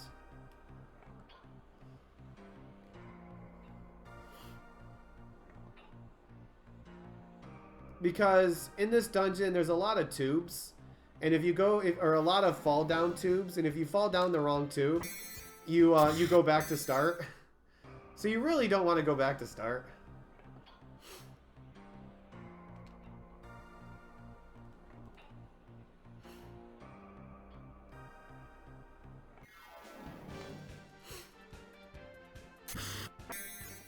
Oh shoot. Speaking of fall down tubes, I almost fell down a tube. That encounter...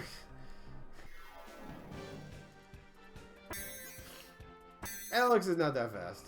Okay, this is the way we want to go. Oh, shoot.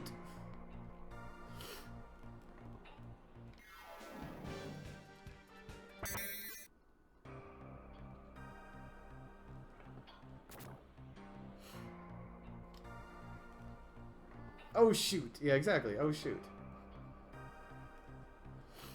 It's a really long, windy dungeon, too. It's only 2 rooms. Actually, we're going up and down the same 2 rooms. We're just alternating between the 2 rooms.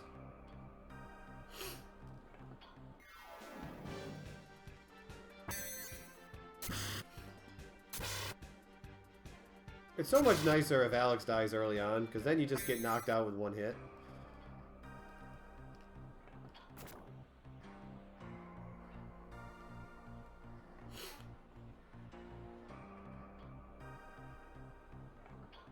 Okay, so we're almost done. Only 1 small minor hiccup, which I'm happy with. This is definitely one dungeon that I will grind out a lot more.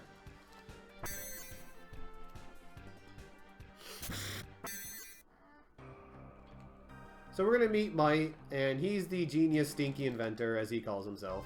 And he's going to be like, yeah, I'll work on a airship for you. Just leave me alone. I need some time. So we're going to give him some time. And to get out of here, the fastest way to do it is to go down a chute that drops you down. That's what happens if you go down the wrong chute.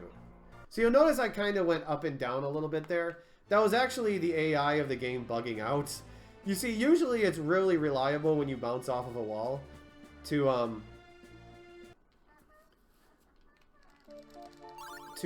go in the direction you want, but sometimes the game gets confused. So now we get to meet Tempest and Fresca. They're leaders over in the village of Pau, and leader of the Plains tribe, and he's going to give us an epic fight. Oh yeah, look at that epic fight. Oh yeah, the slash, the dodge. We're literally running around dancing with each other.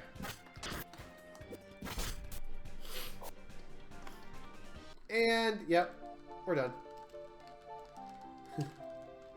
So we got to talk to both of them a couple of times. Now we're going to go pick up our party because, well, we met Mite. We also learned from Tempest about the village of Pau. The village of Pau kind of has an issue right now. And there's a disease going on. And oh, wait. Nash is back, you guys. Aw, and he's beat up. You see, Nash ended up betraying us so he could betray the Vile Tribe. So in the end, he's not actually that bad. He got beat up for betraying them. Nash, Kyle, Jess, Hiro, Mia. We need to equip your helmet. Oops. And item. Wing to Linton. Oh, that's Timur. My bad. I didn't quite go as where I wanted to. I want to go Linton. So he betrayed us so he could betray the Vile Tribe. But yeah, so we find out from Tempest and Fresca that there's a disease going on in Pau, in the prairie. Oops. Get it in the hole. Thank you. So we need to go through the cave here. And this cave here, by the way, is... Remember I said when the Black Dragon attacked, went crazy, attacked, and destroyed a chunk of the world. Well, it kind of put a huge gash in the world, which is what we're walking across right now. The giant gash that it left in the earth. Before Dine had to give up his life to stop the dragon. You can see the gash right there on the bottom of the screen. So we come to Pau, and we're going to find out that, well, there's a disease going on, and it makes all of the women pass out. So we need to go into the sacred cave in order to the Grimsel's cave in order to stop the curse from happening. So that's what we're going to go do. But without any girls to help us out. It's just the guys. So we want to pick up the Pixie Bow and Whip in here. They're actually really good items. So almost every enemy in this dungeon is faster than me. Except for the Scream Sphere. So that's generally the monster that we want to get in a fight with. Otherwise, we're just going to get beat up a bunch. Poor Nash. Getting beat up a bunch. But we're used to that.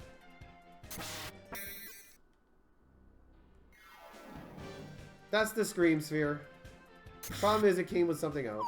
Now, it can be... I can be slower than the Scream Sphere, and it can thumper me. But most of the time, I run away first try. So we're going to come over here and get the Pixie Whip. And then we're going to pick up another party member to give us a hand.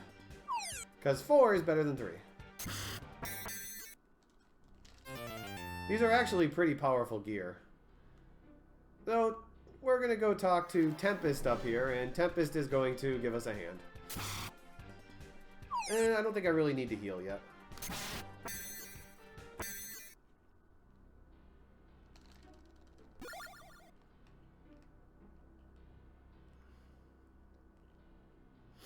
Seven hands is better than 6. Yes, it is.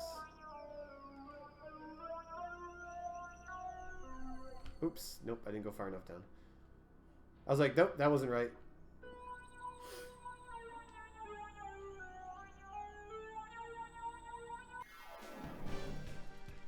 One Scream Sphere and one dead Nash. The good news, though, is if Nash gets taken out by that one enemy, then most likely I'm not going to get thumpered because Nash is the slow party member you have.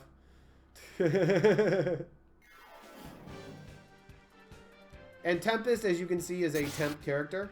Because, you know, it says temp in his name.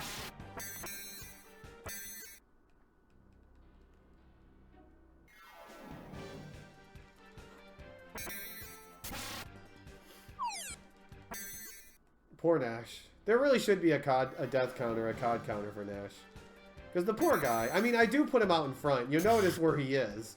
He's literally put out in front in order to take these hits. And just die.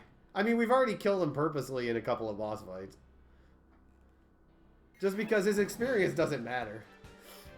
Even if he gets, like, none experience from any of these bosses, he'll still have the spells that I need from him when I need them. One was Thumper, which you've already seen once.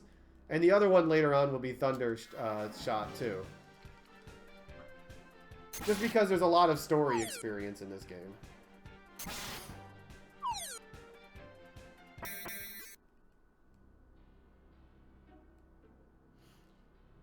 So we're going to pick up a better weapon for Kyle up here, which will make him do a lot more damage than Alex, that's for sure.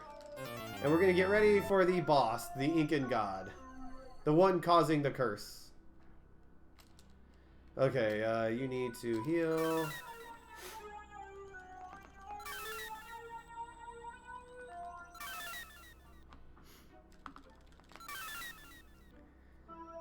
Okay, we need to equip. You get the whip. You get the bow. You get the helmet and insane sword. And we need your AI off. So the Incan God, he can attack a lot, but he's really slow. Attack, attack. Oh wait, you know what I want to do first? Cascade Ring, attack, flee, attack. So we're just going to keep Alex out of this fight. We're just going to have him heal.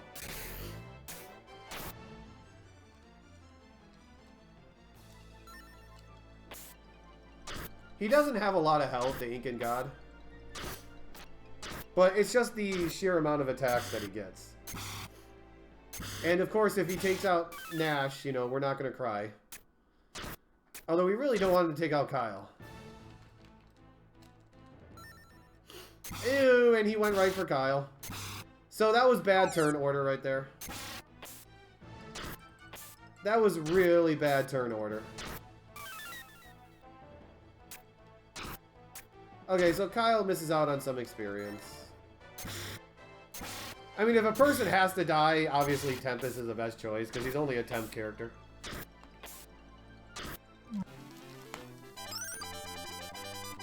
Nash is making up for all of the experience. So we get the ability to cure the curse now, and we can move on.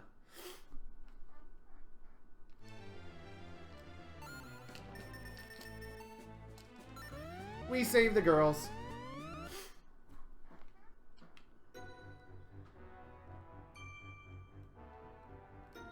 With the thanks of our pendant.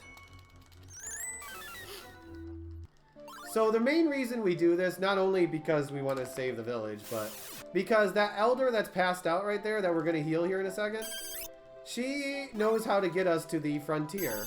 The frontier is a part of the land that has basically been forsaken by the goddess of Elthina, and she sent all of the beastmen there. There's two tribes in the game, humans and beastmen. She sent all of the beastmen there to basically live, and that's pretty much why they're trying to take over the world, Zenobia and Galleon, because they're tired of being forsaken.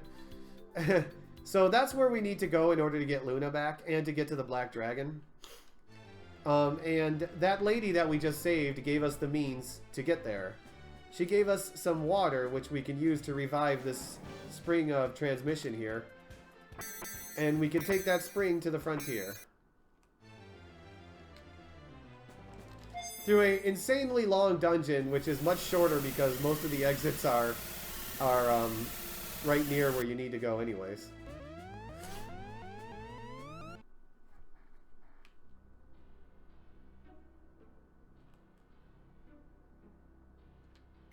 Ooh, encounter right in here. Right in the doorway, I got an encounter.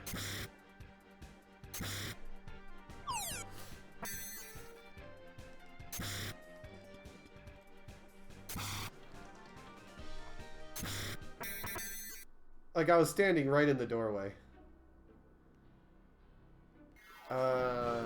Oops. I went down in the wrong room. My bad. I have to go left first. Forgot to do that. Oh, and this is an example of a Scream Sphere thumpering. Okay, left first. Wait. Yeah, left first, right? What did I do wrong here? I think I did that right? Oh, okay. I got crossed up. I'm sorry. I usually have this dungeon memorized, but I got crossed up for some reason. Wait. Oh, I know what happened. Okay, never mind. I'm on the first floor. Okay, I know what happened. Some reason I didn't go... I went through the door twice, and I didn't realize it. That's really odd, actually. I went through the twice. I was wondering why I was so confused. Apparently I went through the room twice and didn't even realize it. I was like, it's not supposed to be that long of a walk.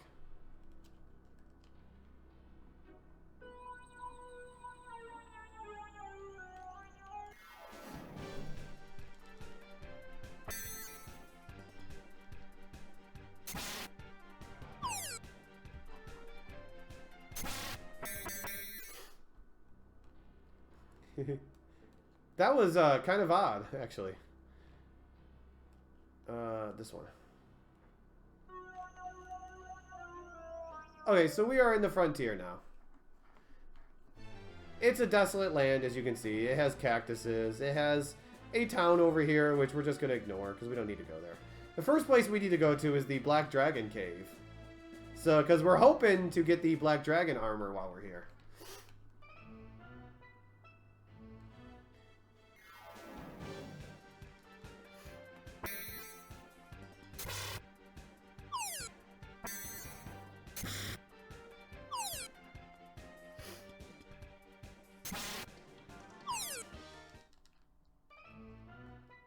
So we're going to go through this nicely colored dungeon. I mean, you know, it's purple and black. It's kind of unique. It's another one of those long, windy dungeons.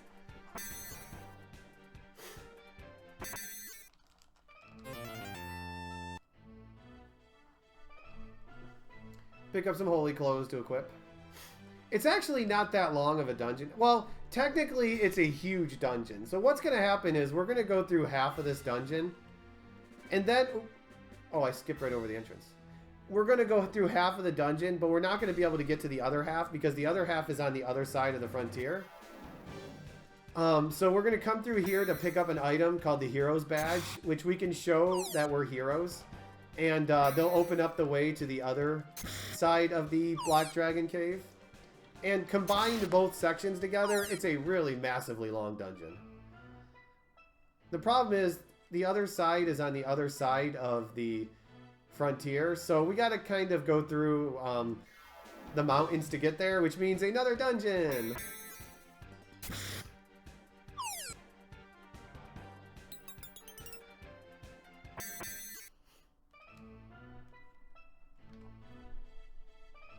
So this is the last room of this part, I guess you could say. Oh, remember Dragon Master Zoc and his dragons? Welcome back. You know, the ones that killed me a couple of times? They're back with a vengeance, and slightly stronger this time.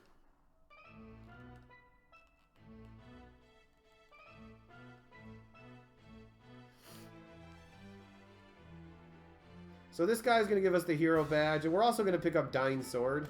Dragon Master Dying Sword. And we get some story experience. Lots of levels. And we get to equip... there it is. Dying Sword. Mia gets the Holy Clothes.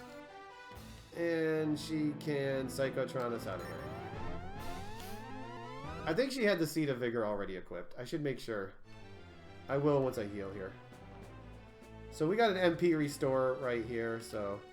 yeah, she has that already. So we're going to take this chance to heal up a little bit and restore our magic before we make the walk across the frontier to Talon Mines in order to get to the other side of the Black Dragon Cave. What was that? Did you hear that? Wong! And Kyle disappeared? That was odd. Wong! And he just disappeared. That's something. So the Talon Mines. What's the Talon Mines? Well, Galleon and his evil scientist, Tabin, has been working on a evil contraption. And in order to make the giant evil contraption, the grindery, they needed lots of minerals. So what Galleon has been doing is going around, Galleon and Zenobia, and kidnapping villagers and forcing them to work in the mines. And if you go back to Berg after the whole White Dragon thing, you'll find out that they also kidnapped everyone from Berg, including Alex's parents. So we're actually going to come across Alex's parents while going through the mines here. I mean, maybe we could stop and say hello if you want. I mean, that's fine by me.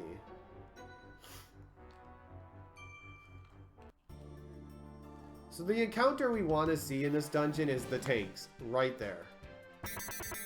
Those tanks we can always run away from. Everything else we can't. So we want to see tanks. Tanks are good. Thank you very much for the encounter.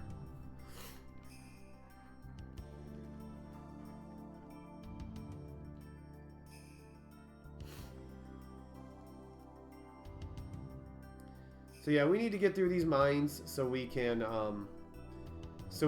get to Merc, which is where the other Black Dragon cave is.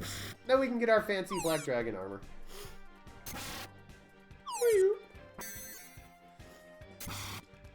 No root for her. She will soon though, she's almost out of health.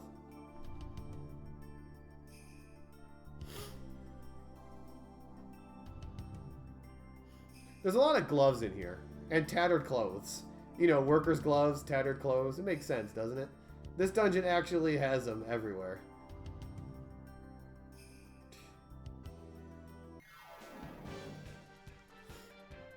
Yeah, this game definitely has the Sega sounds to it. The traditional Sega sounds. The bing, woo, you know. All of the sounds that you hear in Sega games. Especially of the era of the Genesis and the CD. You get them loud and present. So, there's Alex's parents. Hi. Bye, Alex's parents. Enjoy your life in the mines. Well, until we kind of free you, but... Enjoy your life in the mines until we free you.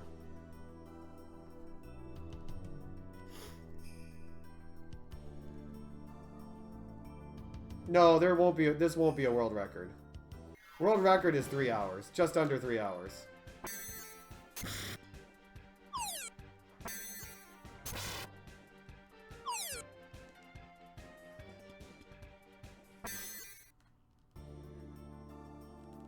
So we're up to the final room now, before we get to our bosses that we got to deal with. There's a couple of bosses we got to deal with.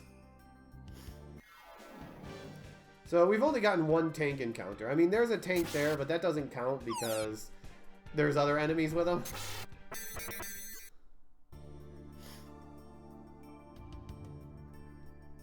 First, we got to deal with the slave driver and then his machine. Yeah, so this has not been a good dungeon. There's been a lot of bad encounters in this dungeon.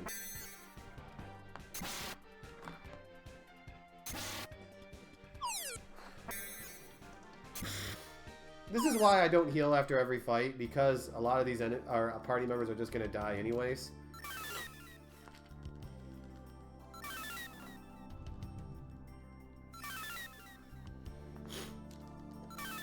Let's see. Is everyone important healed? Yep, okay. So we need to, Alex, Kyle, Nash. Alex, Kyle, Nash. Jess, Mia. And, let's just do a safety save here.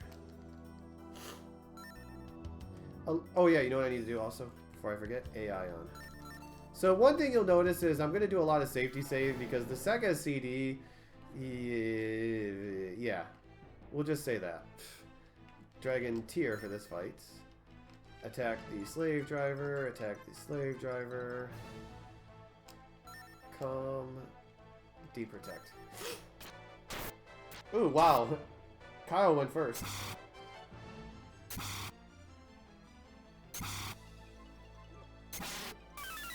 Yeah, the Sega CD, sometimes things happen with a Sega CD. It's not the most secure console. Okay, so now we gotta take out the slave driver, keeping everyone up as good health as possible. Not necessarily, but attack, attack. We will little litany Alex, and you will little litany Kyle.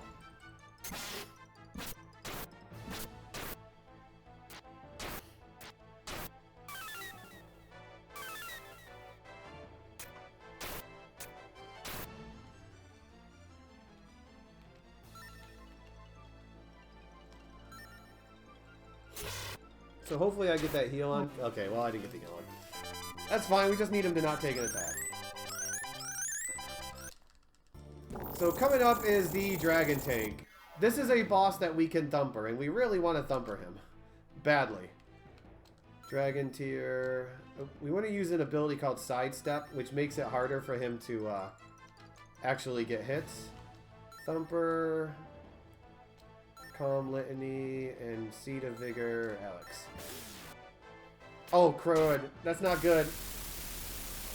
Hopefully we can get this tank to attack Alex and not Kyle. Or knock Kyle, or Al. Okay, good. Knocked him out of there. That's what we wanted. We wanted him knocked out of there. So hopefully Thumper is going to work and stun him. So he doesn't kill Kyle. Attack. Thumper, calm.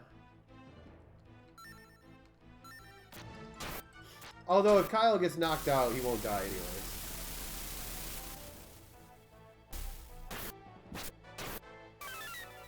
Kyle should be in good shape. Oh yeah, he's in good shape. Thumper works. You never know if Thumper's gonna work until you see if it works. We got another dragon tier. No, not D-heal. D-heal is not gonna help out a whole lot.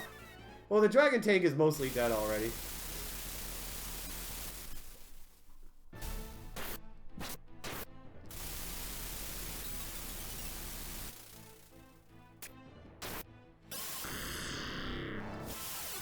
Thank you for stealing 49 health.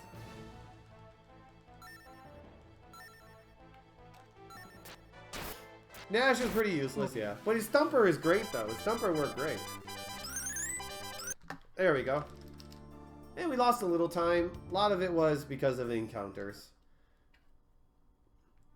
So now we can head to Murky.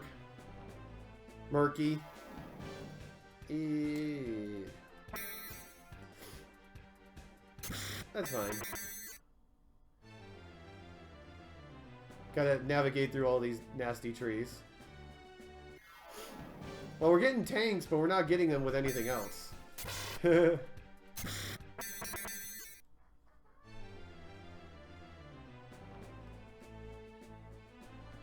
so this is Merc. We're gonna show our hero's badge off to the Elder here, and he's gonna be like, "Oh, cool.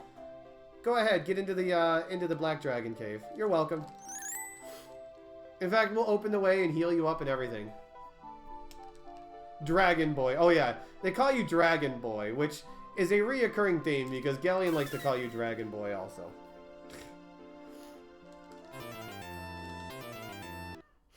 So yeah, now we gotta go through the other long end of the cave.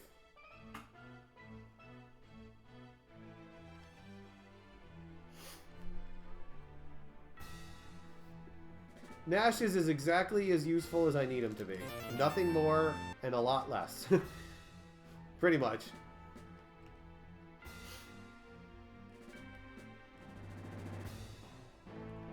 This is the same floor as where we got the badge and the dying sword. It's just they're over there to the left, where we don't go, where we can't get to. Well, we can get to, but it's the other way around. See, there's the chest. There's the old man.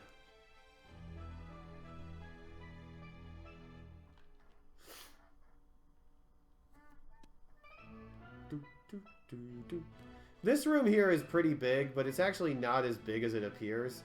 I'm going to be going out of my way to get a really strong set of armor for Kyle. Everything I do in this section over here is just to get some strong armor for Kyle.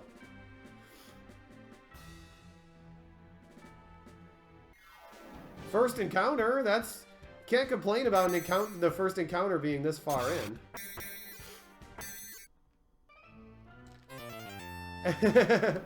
Now we got to get swarmed by the encounters, though, to make up for that.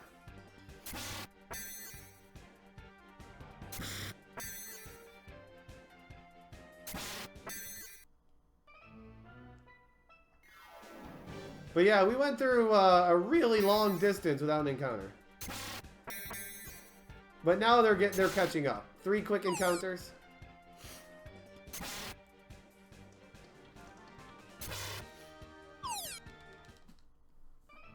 I picked up an herb of Althena in this dungeon earlier. We're going to use that to heal up before the boss, before the Black Dragon. Yes, believe it or not, the Black Dragon is back. And he's actually one of the cooler animations in the game. He's also a potentially really annoying boss fight.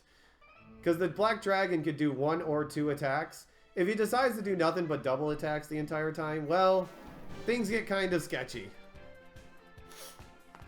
At least, if anything, I start losing party members, which I really don't want to lose.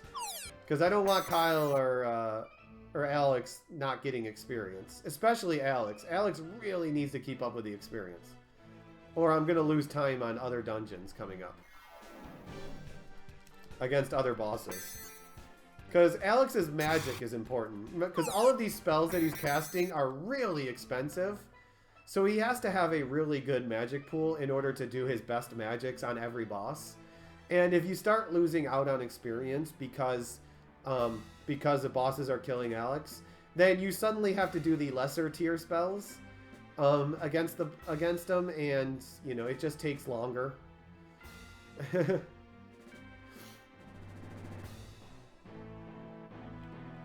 So that was a fairly smooth dungeon. Can't complain too much about that. So we got the boss coming up. Okay, we want to use our herb to heal. Alex AI off. Kyle AI off. Jess needs to equip the Saint's Clothes. Claw doesn't really matter, but she has an Herb of Althena. She doesn't need this anymore. Give her the Silver Lights. Nash. Get the Cascade Ring. Oops, I forgot someone. Forgot your armor.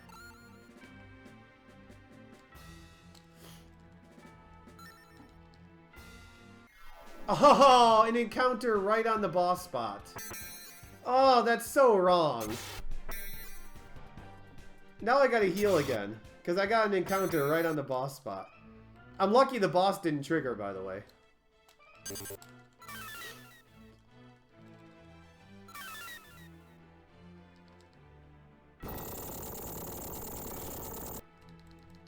So we get a cool cutscene here, and yeah, it's an undead black dragon.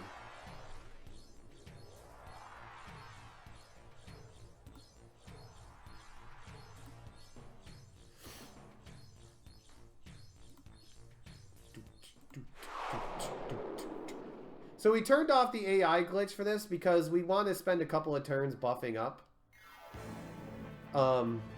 Before he annihilates me. Dragon tier, sidestep, attack, cascade ring. Because he does do a lot of damage.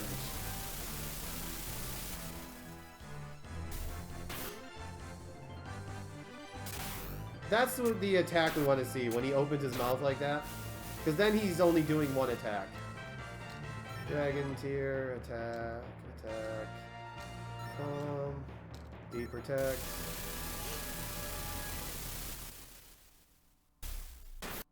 Yeah, it cost me 80 magic to do that one spell.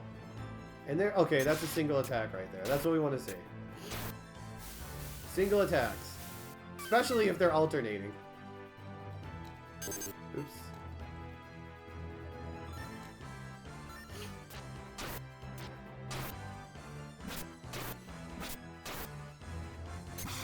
There's a double attack, but they split. But I'm going to have to do some extra healing now. Because that does so much damage.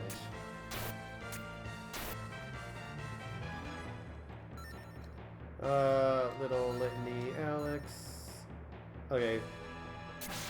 So he tried doing an attack, but there was no one in range, so then he moved and... Oh, I healed Kyle, though. That sucks. I gave the extra healing to Kyle there, so hopefully he doesn't get destroyed here.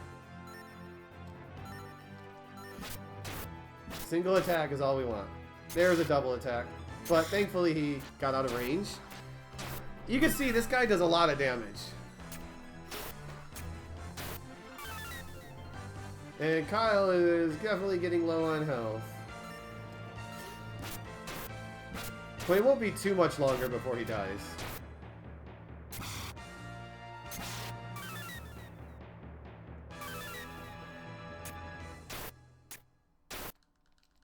With all of the attack buffs and stuff that I've given.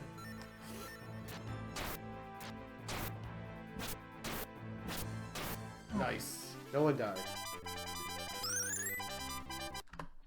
That's what we wanted to see. Also, some more glorious galleon. Very impressive, Alex. You just killed the only remaining means of becoming a Dragon Master. You're making this way too easy on me. Now the goddess is completely unprotected. She's mine to control. The world is my oyster. Classic galleon lying or laughing maniacally and running. I love that. Skitter, skitter, skitter. Okay, this is the last piece of armor that we need to become a Dragon Master. So now we have to chase after Galleon, now that we've successfully killed the last dragon. For Galleon.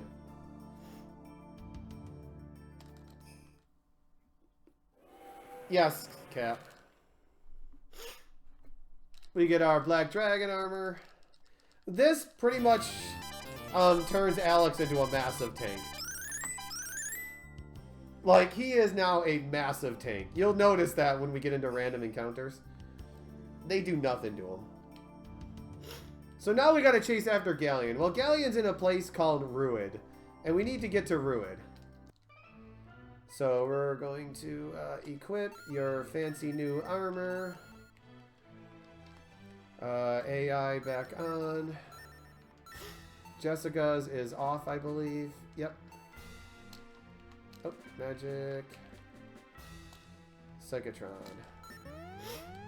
So we're going to head back to Merc, and someone there is going to give us the key to get into Ruid. So we can go after Galleon. Oops, didn't want to go up. Do, do, do, do.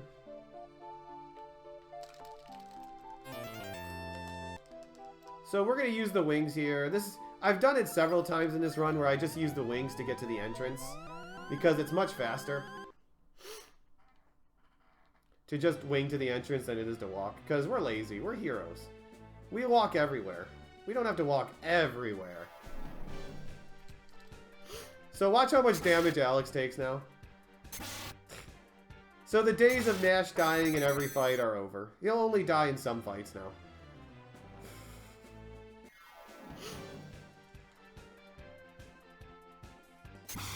Kyle's gonna get hit a bunch though, but he doesn't take a lot of damage because of the insane armor that he has. A lot of quick encounters. We got tanks, but there was 3 birds with the tanks. That doesn't help a whole lot. Okay, we're getting a lot of encounters right now.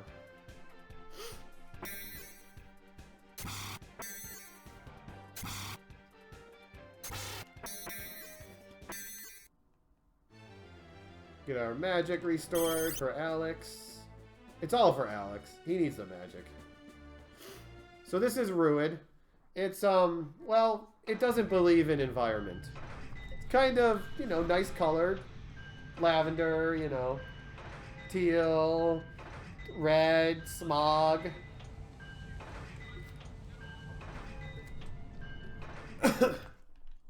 So we're going to use the key to open this.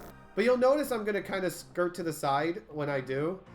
For some reason, this game doesn't let you open the door and go straight through. Like, you actually have to go to the side before you can go through the door. I don't know why.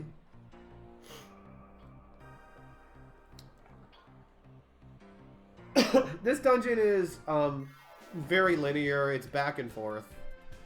It's only a few rooms, but it can be high encounter rate. Poor Kyle getting beat up.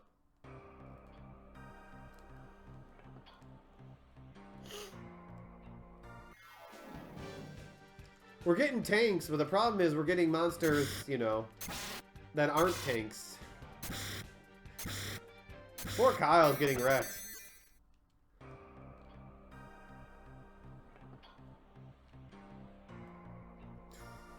See, this is one of the first dungeons that, like, the dungeon music with the clanking in the music actually makes sense. Doing good so far, Kat. Doing good so far. But there's a couple of really sketchy spots that I would be, like, another 5 or 10 minutes ahead. Actually, I would be about another 8 to 10 minutes ahead if it wasn't for Dragon Master Zoc and the vines. I lost so much time on those segments. I would probably be like another 8 to 10 minutes ahead right now. Just from those 2 segments. Okay, a lot of encounters. This is not going really smooth.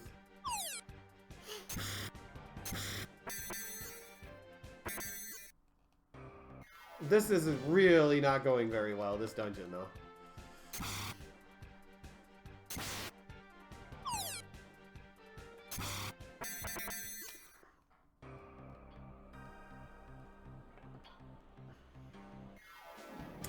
We're getting a tank, but we're not getting tanks with just by themselves.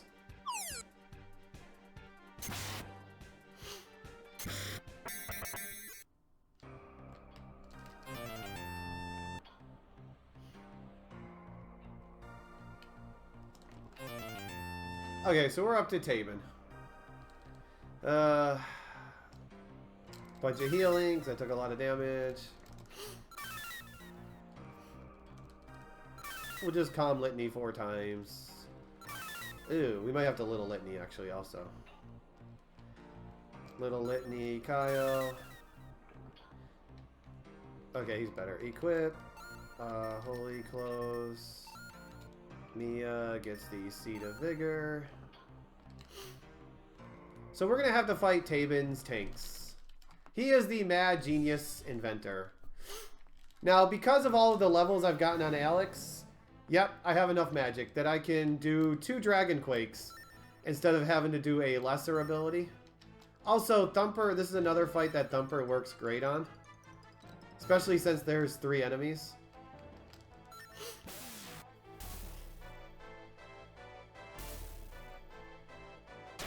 But Quake, if I would have had to use Dragon Tier instead of Quake, I would have lost 100 damage each. On each of them.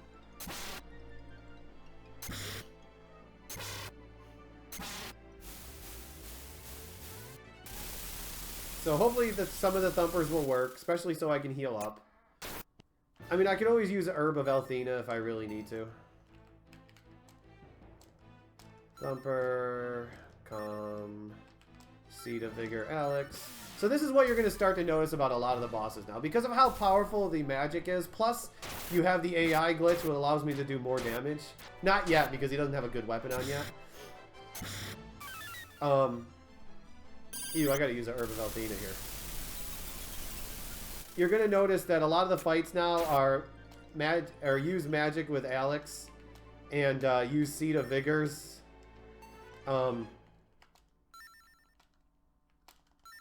With Mia to restore my magic every other turn. Just so I can keep hitting enemies with all of this magic.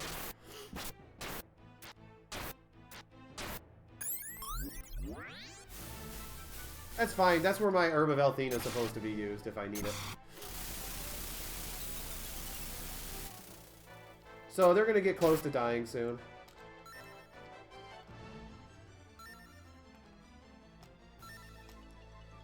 Waterfall. Which looks nothing like a waterfall, by the way. Just like this looks nothing like a quake.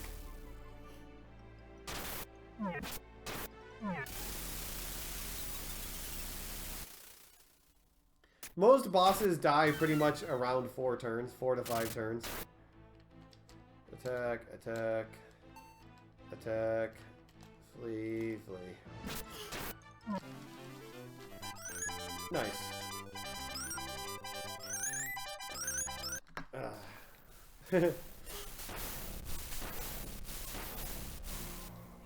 So now we gotta walk out because, well, you heard that clanking? Well, the ultimate weapon that Tabin built for Galleon is kind of loose now. And yeah, well, we gotta get out here and try to chase it down. The big old grindery. What my mom and dad have been doing slaving away in the dungeons. I don't think Mia learned Blizzard. Which means I'm going to have to change one of my tactics coming up in the grindery.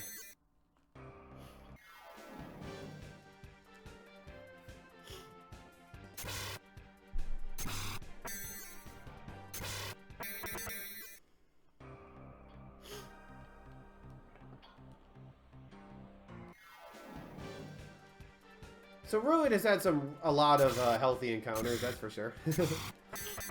Hey, B-Fox.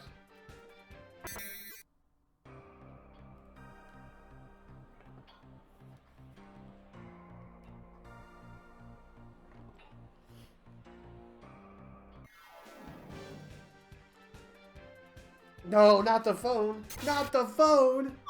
No.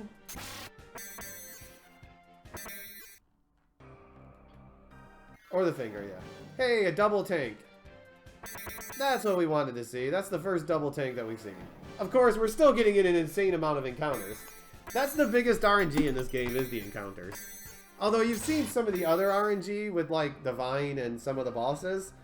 But, yeah, this is where some of the biggest RNG in the game is just these encounters. Do you get good encounter rates? Like, if you look at my PB, I'm almost guaranteed to lose time on the Fire Elemental split. just because of the insane encounter luck that I had the first time through the grindery.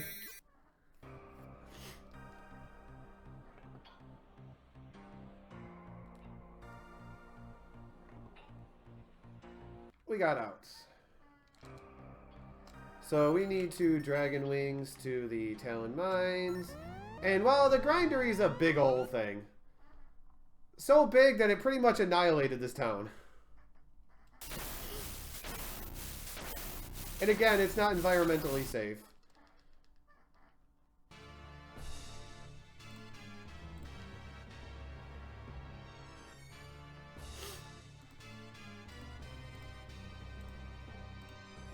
I am doing a submission video right now, B-Fox. So this is Luna, aka the goddess Althena, aka the evil goddess. Heed my command. Turn your pure light to blazing fire and decimate all who oppose me. Basically, Galleon corrupted the goddess Althena, our Luna, into being the dark goddess. So the story is, why is Althena like that? Well, you see, or why is Luna like that? Well, you see, the goddess Althena has this theory where she doesn't think one person should rule everyone. Wow, that random encounter.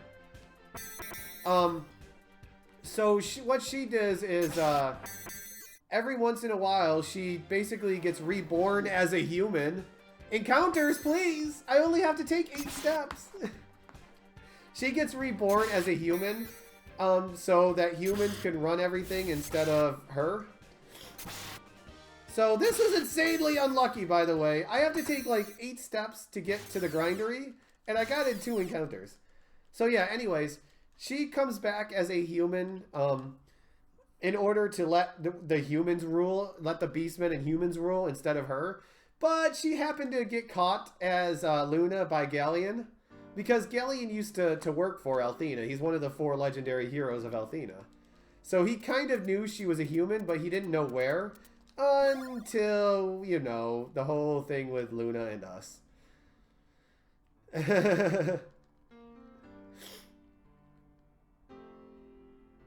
So he basically found the goddess Althena in Luna and corrupted her and is going to use her to destroy the world.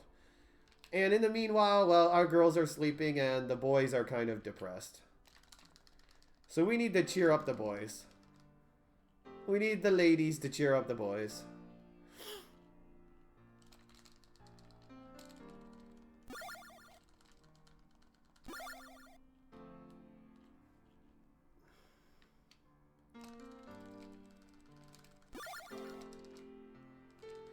And then Lake is going to appear. And we need to talk to Lake to go to the final areas of the game. But we got business to do first. So first thing we're going to do is we're going to wing to Meribia. So remember Ramus? You know, the guy, our buddy from the beginning of the game?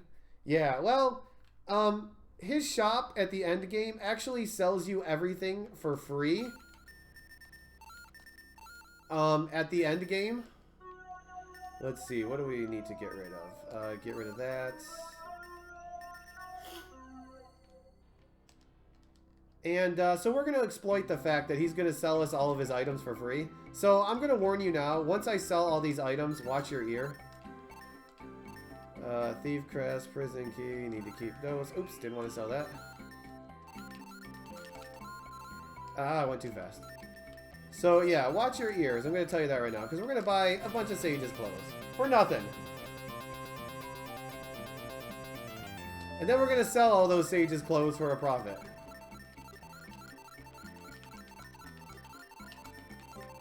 And then we're going to buy Herbs of Althena, which are also free.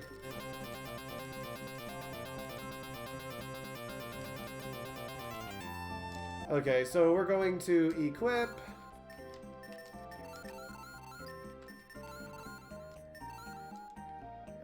Let's see. Nash gets 3. He didn't get 3 because controller got stuck. You get at 2. Mia gets 1. You get 3. Also, I need to use 1 to heal. So we stock up on those. So what are we gonna do with all of that money? Well, what we're gonna do with all that money is Sorry, I was thinking of something. Is we're going to buy Seeds of Vigor with it. Because Seeds of Vigor aren't free. There's a status screen, Zoran. You can check the status screen to see if an item is better.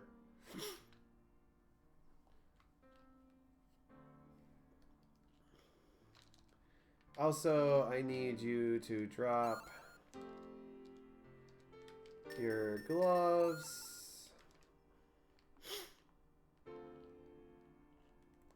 So yeah, now we're going to stock up on Seeds of Vigor so we can keep blasting everything away with magic.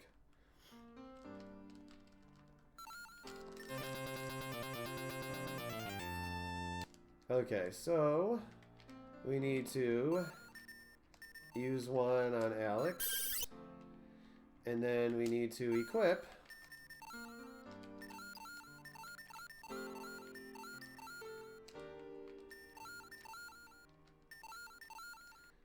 buy some more. Oops.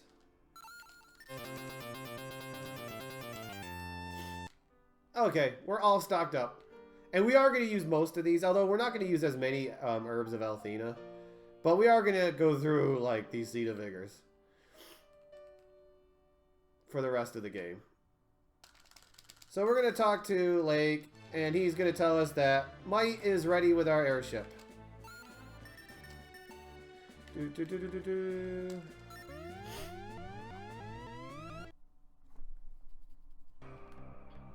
So instead of talking to him, we're just going to go upstairs and grab our airship.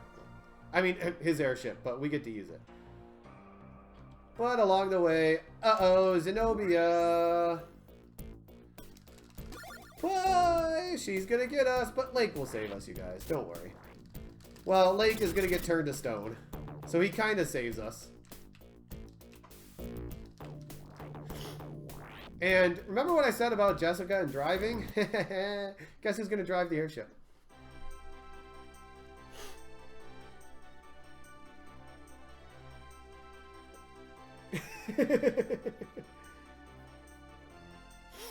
So what we're doing is we're going to the Shrine of Althena, Althena Shrine. This is where we can get the Sword of Althena and complete our Dragon Master transformation. There's two enemies in here. We want the guys with the spears, not the golden mask. Because he always gets an attack, and the spear guys, well, most of the time they usually go, but they don't move very far. So usually they don't even get attacks off, unless they spawn literally right on top of you. Just like that.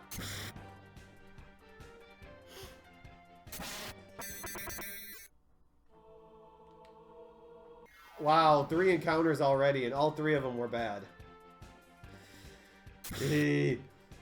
RNG giveth, RNG taketh.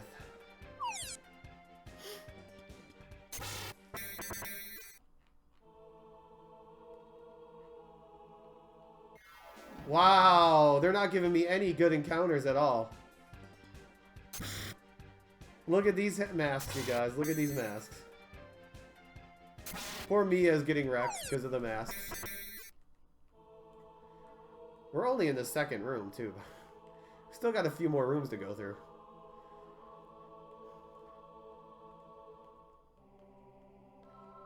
It's the mask. Okay, this is a good fight, because they won't reach me, they move very little, and bam, we all get out. Very little time loss. So in order to get Althena's sword, well, here, Alex needs to go through a little trial.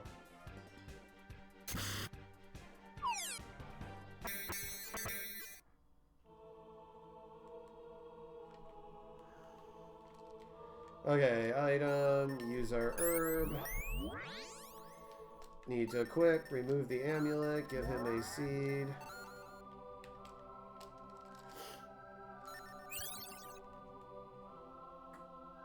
So we gotta fight these... Controller, please. We gotta fight these dragon angels. So first thing we want to do is flee. So we don't want these guys to use air or a ranged attack, which they both used a ranged attack in the first turn. So that was unlucky. Okay, that time they didn't use any at all. So it takes 5 quakes to usually kill them. Oh, I forgot to turn his AI off. Okay, well, that sucks. I forgot to turn his AI off, but... Seed of Vigor.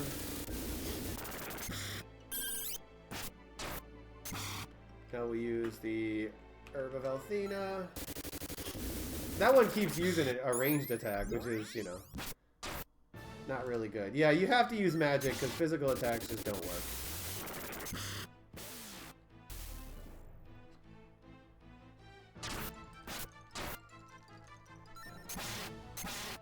So we'll do this, we'll heal, recover another Seed of Vigor, and then we can take him out. You can see how bad my my encounter rate was compared to my PB. Then we can upgrade from Dinosaur to Althena Sword. This almost always kills him, but it's not 100% guaranteed to kill him. Nice. And now we get Althena Sword. And we become a true Dragon Master.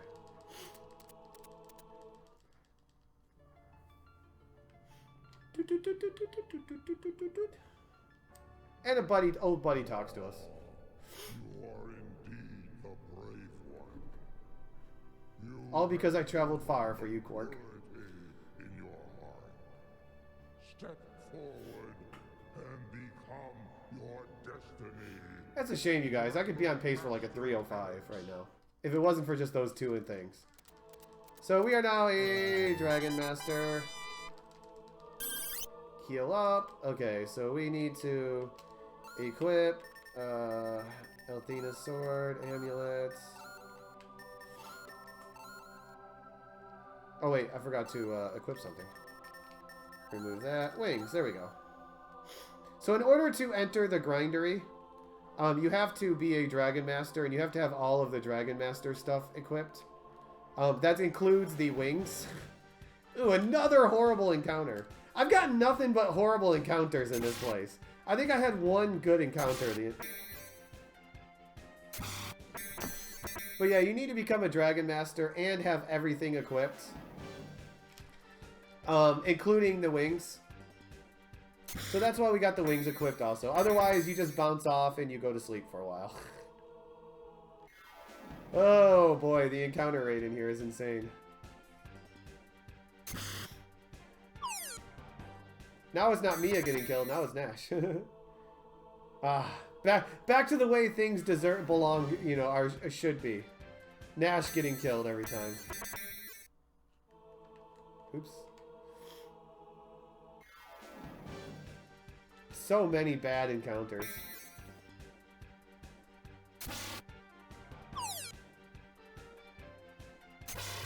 So I'm definitely guaranteed to lose time based on my splits here, at least. Just because, unless I have an amazing grindery again, but this is already, you know, I would say this is actually normal to slightly below average RNG when it comes to encounter luck. Usually you don't get this many going through the dungeon, but, you know, you can always expect a good handful, especially, you know, random dungeons. Again, another pretty bad formation. You get poked by the spear.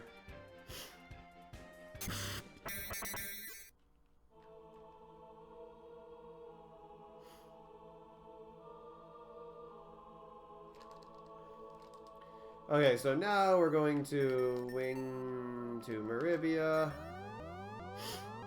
Yeah, they're slow too. So we have our gear equipped. Get over here. What are you doing at the end? Order 1, 2, 3 for 1, and this one. There we go. Order setup. Equipment set. Bam! Instead of bouncing off, we actually go into the grindery. So the grindery is the last area in the game, but it's also a really long dungeon. A long, twisty dungeon. And 3 steps in, we get into an encounter.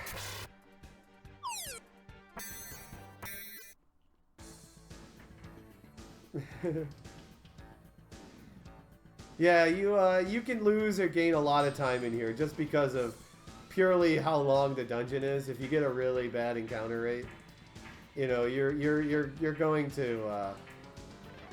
feel it. That's for sure.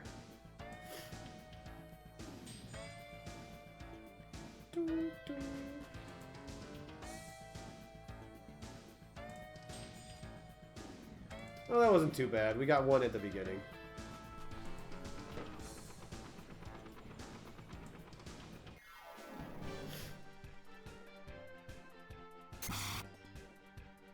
Goes around just to bank Nash. Poor Nash. I did tell you Nash and Nia do perish a lot in this game.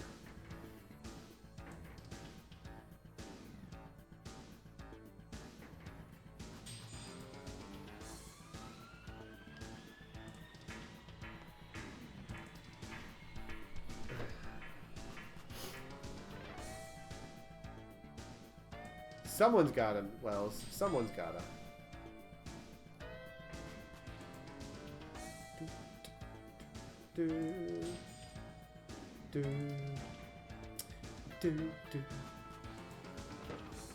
I wonder how the workers feel about this dungeon, because they're the ones that have to go through this maze every time. Dang it, we gotta go clean the pipes again? Ah, I'm gonna get that galleon.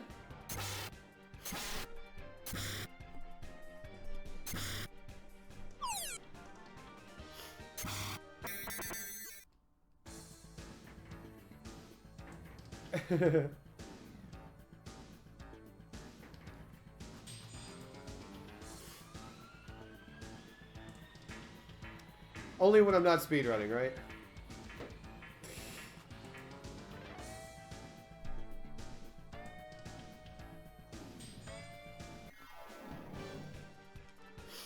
Yeah, they're the smart ones. They know how to go around the pipes better than I do.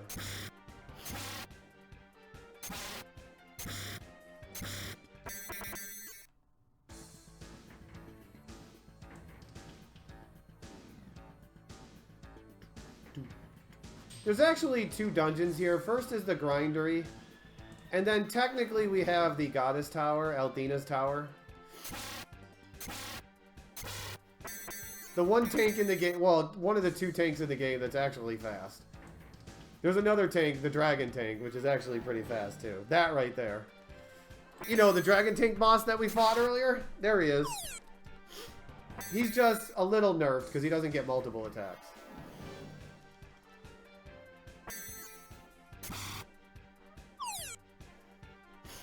You know, there is 6 of me if you count Null. I'm sure we could come up with something like that too.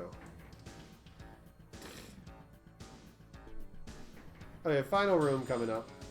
But it's a really long, windy tube room.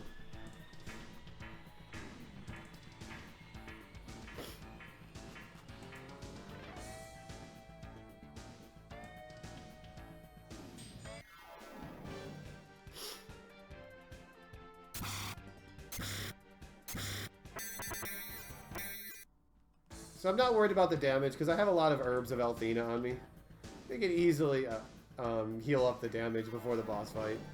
You just don't want all of these encounters because it's a lot of encounters.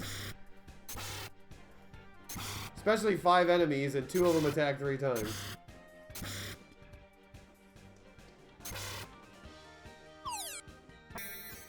Yeah, we gotta use for Nash and Null. They can lift us over so we can continue on. So we're coming up on the first boss. I guess it's the fire elementals that power the grindery, the machine, the fire that runs the grindery, question mark. Okay, so we got Holy Light now. That's better. Sidestep. Thunder Shot 2. Oops. Magic. Deprotect.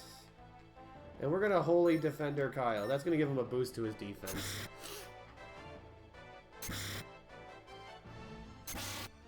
We couldn't buy anything. It was all for free. So Holy Light is what we got when we got Althena's Sword. It's our biggest attack. And because we're good on levels, we can spam it now. Instead of having to use Dragon Quake.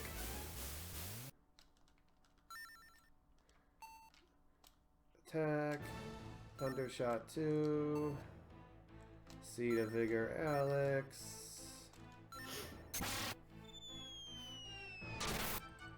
Kaplunk. These guys actually have a lot of health. Actually, everything at the end game health. But these guys all have the same health total, and it's a lot. Like, they all have like 20 or almost 3,000 health almost. Deprotect, calm. It burns! Hopefully Mia will learn Blizzard after this fight.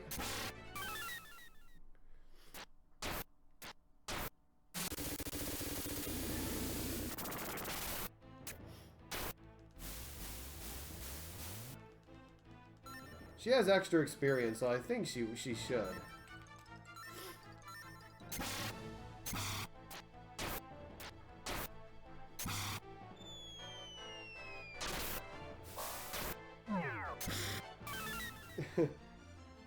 Listen to Wells. He almost knows what he's talking about some of the time.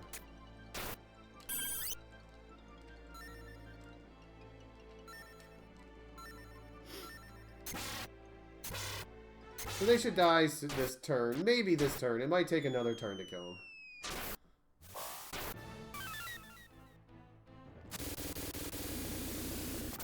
Thank you, Darth.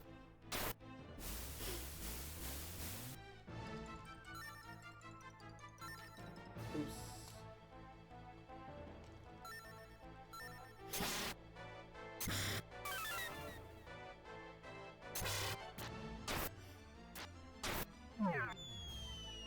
Bink. Get wrecked. And she learned Blizzard. Perfect. That'll be very helpful coming up. So before we can actually enter the Galleon's Palace, the tower, we actually have to go through a few sets of guards. So we're going to get attacked by 3 sets of guards here. And how long this takes depends entirely on when Mia actually goes.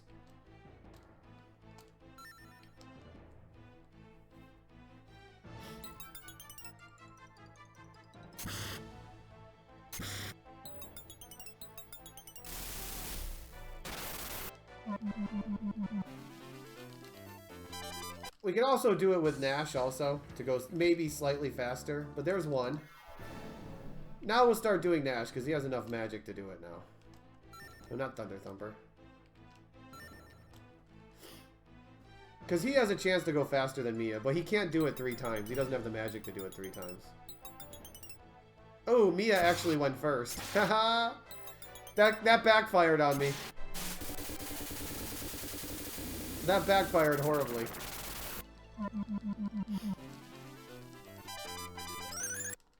There's a lot of spells in this game. A lot of spells. And usually they're just mild upgrades over the previous spell. Like 10, 20, 30 damage upgrade. There we go. That one worked out good. Yeah, but that time doing Nash was perfect. Good as small experience grind. But now Tempest and Fresca made it all the way up here. And they're going to take care of the other waves of enemies. So we can go to the final area. The final area, we have to go through a bunch of rooms in order to open up the tower. We need to get the key off of one path and bring it to open up the tower in another. So we'll see. Hopefully we'll get some good encounter luck here. Left, right.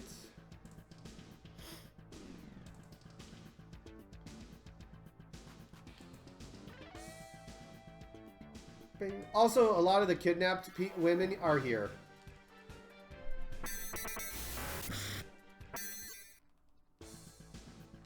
All of these women that you see flopping around here, those are standing around, I mean. Those are all the kidnapped women. So we got the key.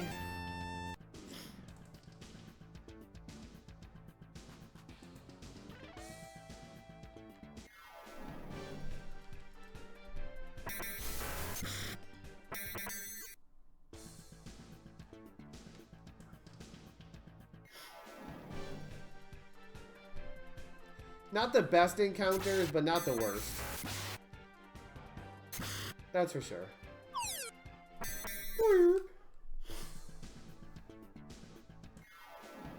Ooh. Okay, well those chimeras and the demon fiends are the ones that we want. Hey, Jonas. But we didn't see any of them yet. That was actually really good. Only a few encounters. Okay, so we can set up for the final boss rush.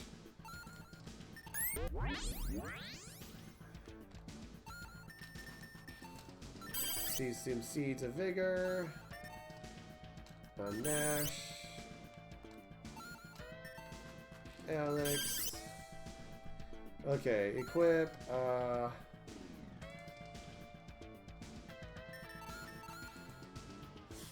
So this is the last time you can save. It looks like Luna, you guys. It looks like Luna, but actually, it's Zenobia.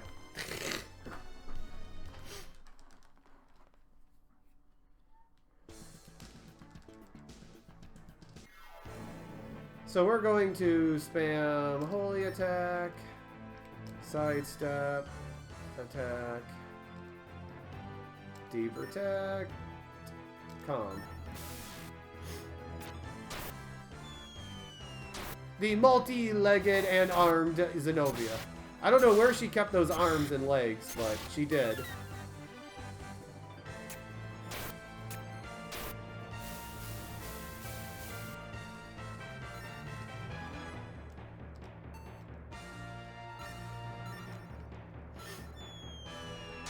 She mostly attacks a few times, but she has an ability that can daze my party, but usually all that happens is it dazes Kyle and no one else. Basically stuns him.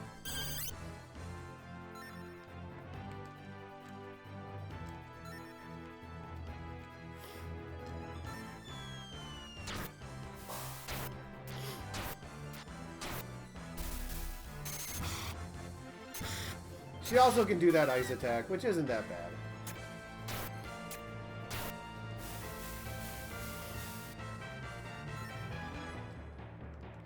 See you, and just for safety, we'll use an herb.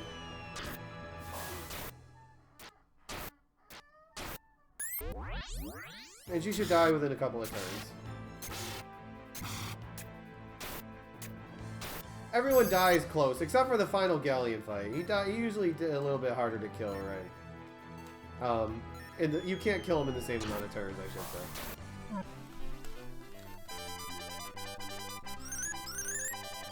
There we go.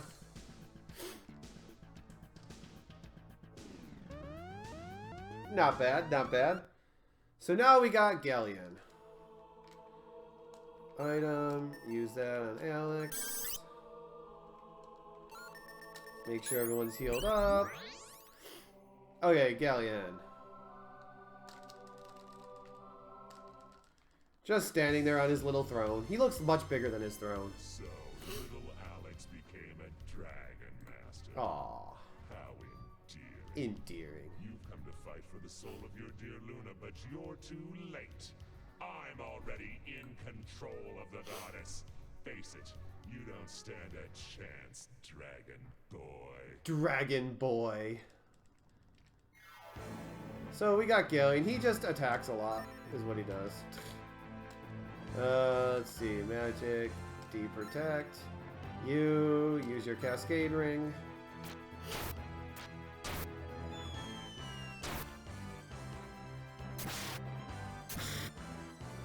Oh man, he went right for Kyle that time. That actually could be bad. We'll see if he kills Kyle right away, or if I can get a heal off.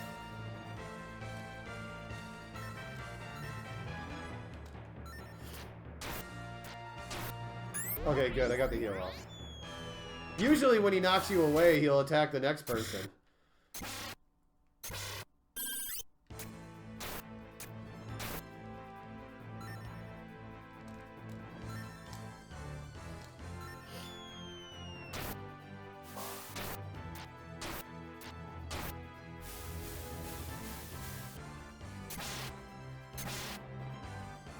That's fine. Alex is a little low on health, though, for comfort.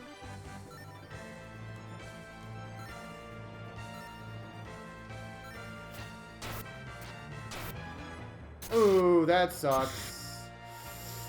That could be a problem. Because my damage is going to be severely lowered now. Yeah, I got a bad turn order there. And yeah, I might actually die now. This might be the first time that I've ever died to Galleon. I don't know, we could still do it, but his damage is definitely lowered. Without having Holy Light.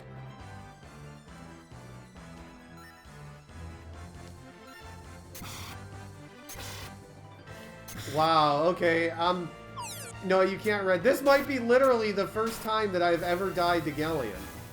That's actually not a, that's not a lie. This could be the first time that I ever died to Galleon. In fact, it's going to be, because I can't do enough damage. Literally the first time I've ever died to Galleon. Of course, it had to work during the submission video, right? It had to be during the submission video.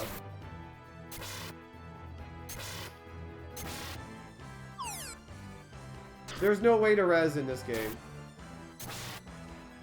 The only time I have ever died to this Galleon in my life was during the submission video. Well, as you can see, it can happen. That's a shame.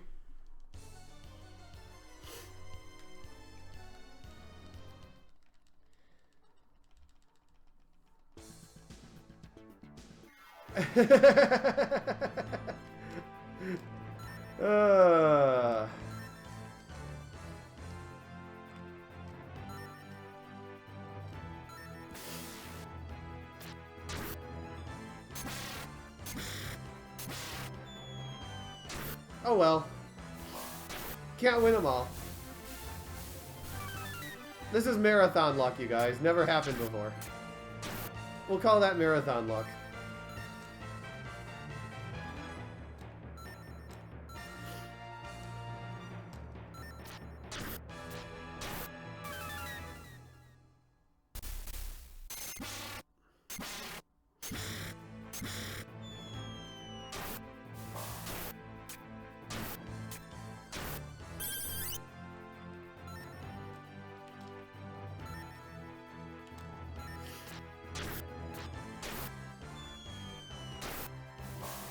Yeah, the last bosses aren't really imaginative. They just, a lot of them just do a lot of attacks and hit you hard.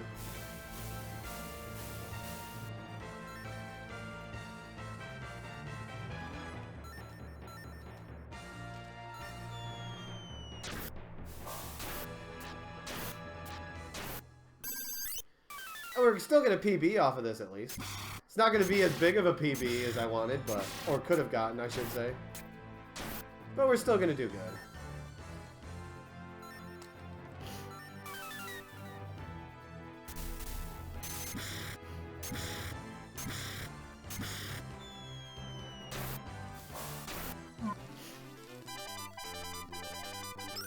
Yay! Zenobia goes down again.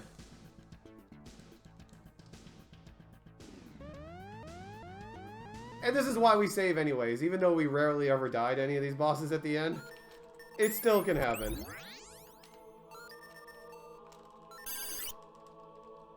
Okay, let's try Galleon again. What do you say?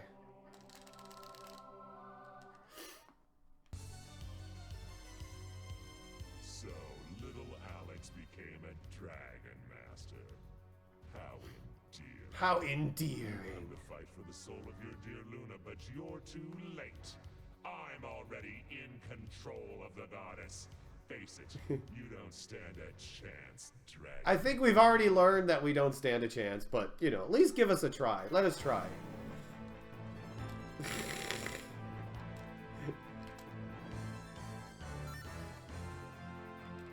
Hopefully we'll get a little better turn luck.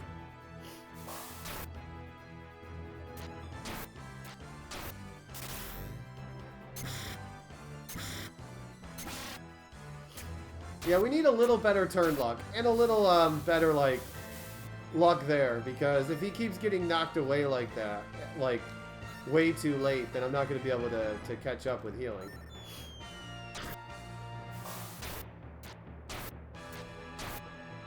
There, see, he knocked me away right away that time, so I was able to avoid an attack.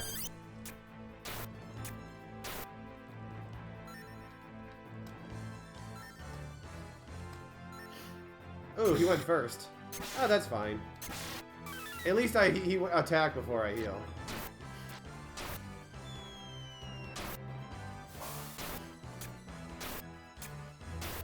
Okay, no killing Alex on me this time, please.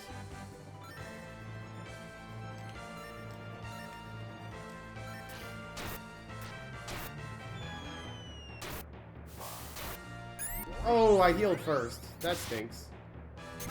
Now Kyle just got completely destroyed. That's fine if Kyle dies, by the way. Because Alex is the damage dealer. I don't have any... Oh, I do have another Herb of Althena. I can use it. Okay, we got him anyways. Okay, now he gets left in a little bit of a messy pulp. Use that on you. Use that. Okay, equipment. Get rid of that for that.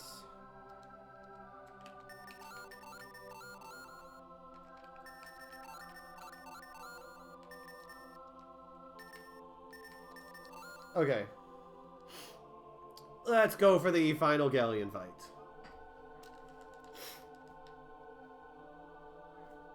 I wonder if I could still get a 315. I doubt it, though. With that death to Galleon. We'll see how well this fight goes. So, Galleon 2. It's a DPS race is what it is. And basically, you hope that he doesn't kill Mia. Infidels! Especially early on. How dare you invade my inner sanctum? Prepare to die. She looks so evil.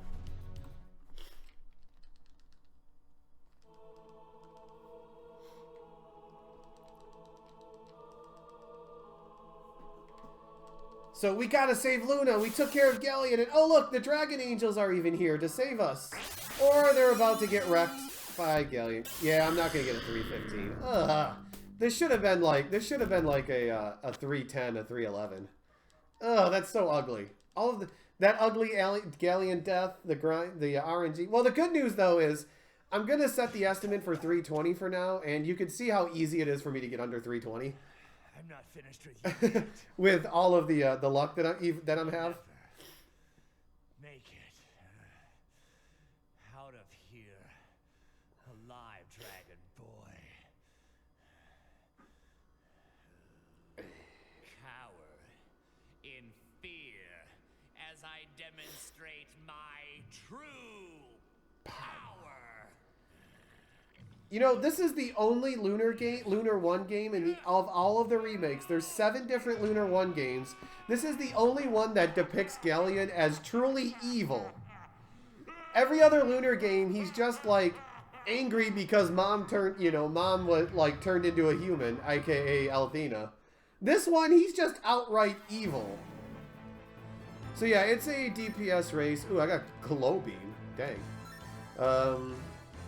Throw in your Kai Slice. Oh, duh, I did that wrong. Cascade Ring. D-Protect.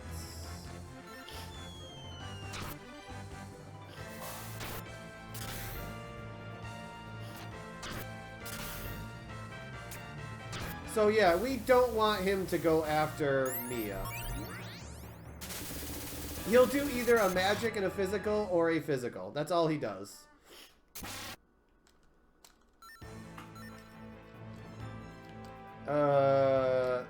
Actually, you know what? You can use Thunder Thrust. Seed on Alex. Because Mia is the one keeping Alex's magic up. So if she dies, especially if she dies early, he, he's going to lose out on a lot of magic.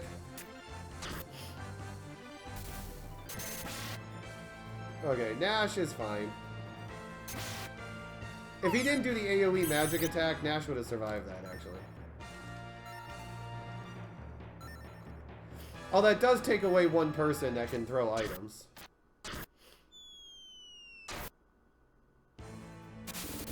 Gotta keep everyone together.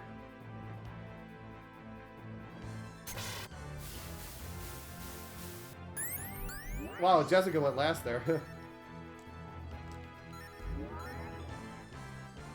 Because she only has 2 herbs of Althena left.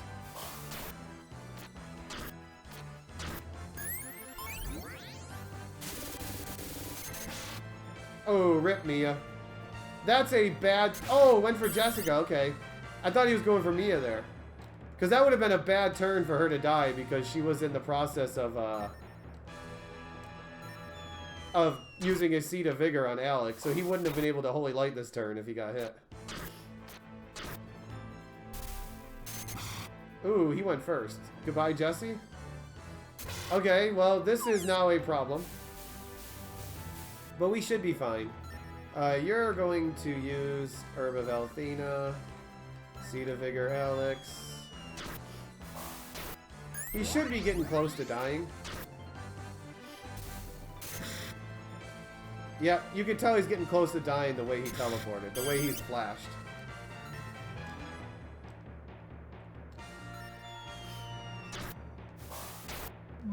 There we go. So it could have been a much bigger PB, but even with all of the bad luck that I had, I still am going to get a 317. So I'm very confident, even with a horrible, horrible run, that I can still get under a 320. Especially as I even improve more on this game. So this game is evil, by the way. You have to play the harp. If you don't play the harp before you come down this walkway, Luna will kill you. She will do 250 damage to you, and then if you do it again, she will kill you. So you kind of have to make sure you play the harp. And I think anyone who ever played Lunar 1 died to her because they didn't play the harp or the ocarina. The only version that you don't have to play the harp or ocarina, depending on what he has, is Lunar Legend, the Game Boy Advance version. And time. So we still got a 317. Who are you? Your power shields you from my spells. Even with all of those deaths. Closer. Stay there. No, get back. Hello, Night Willow Get away. Fox. One more step and you die.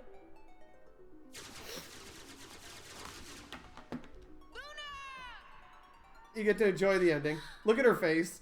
You. That is one face, you guys. Ah! And we saved her. The end. Alex?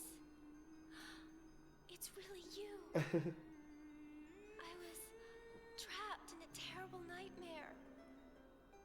It was dark and I was so cold and alone. But I never doubted that you would come and rescue me. Not even for a minute. Oh, Alex. Alex.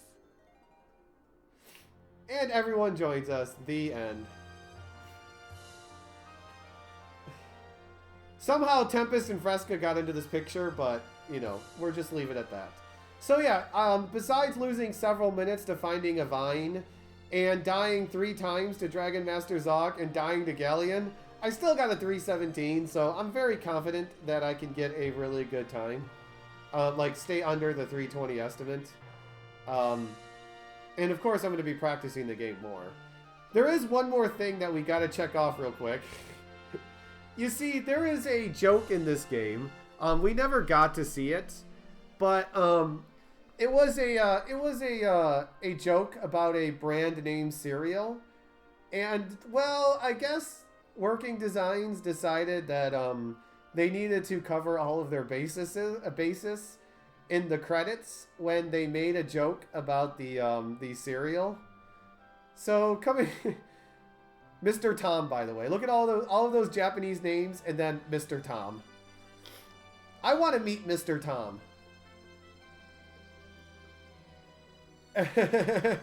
Whoever Mr. Tom is, I want to meet him. And you. And don't forget, oops, we almost forgot. Wheaties is a registered trademark of General Mills. Yes, there's a Wheaties joke in this game. And they had to throw a oh, and don't forget, Wheaties, you know, at the end. And Luna and Alex live to be happily ever after. Goddess and normal human, boring human.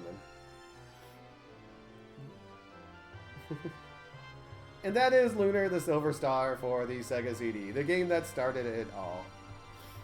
We got one more little thing.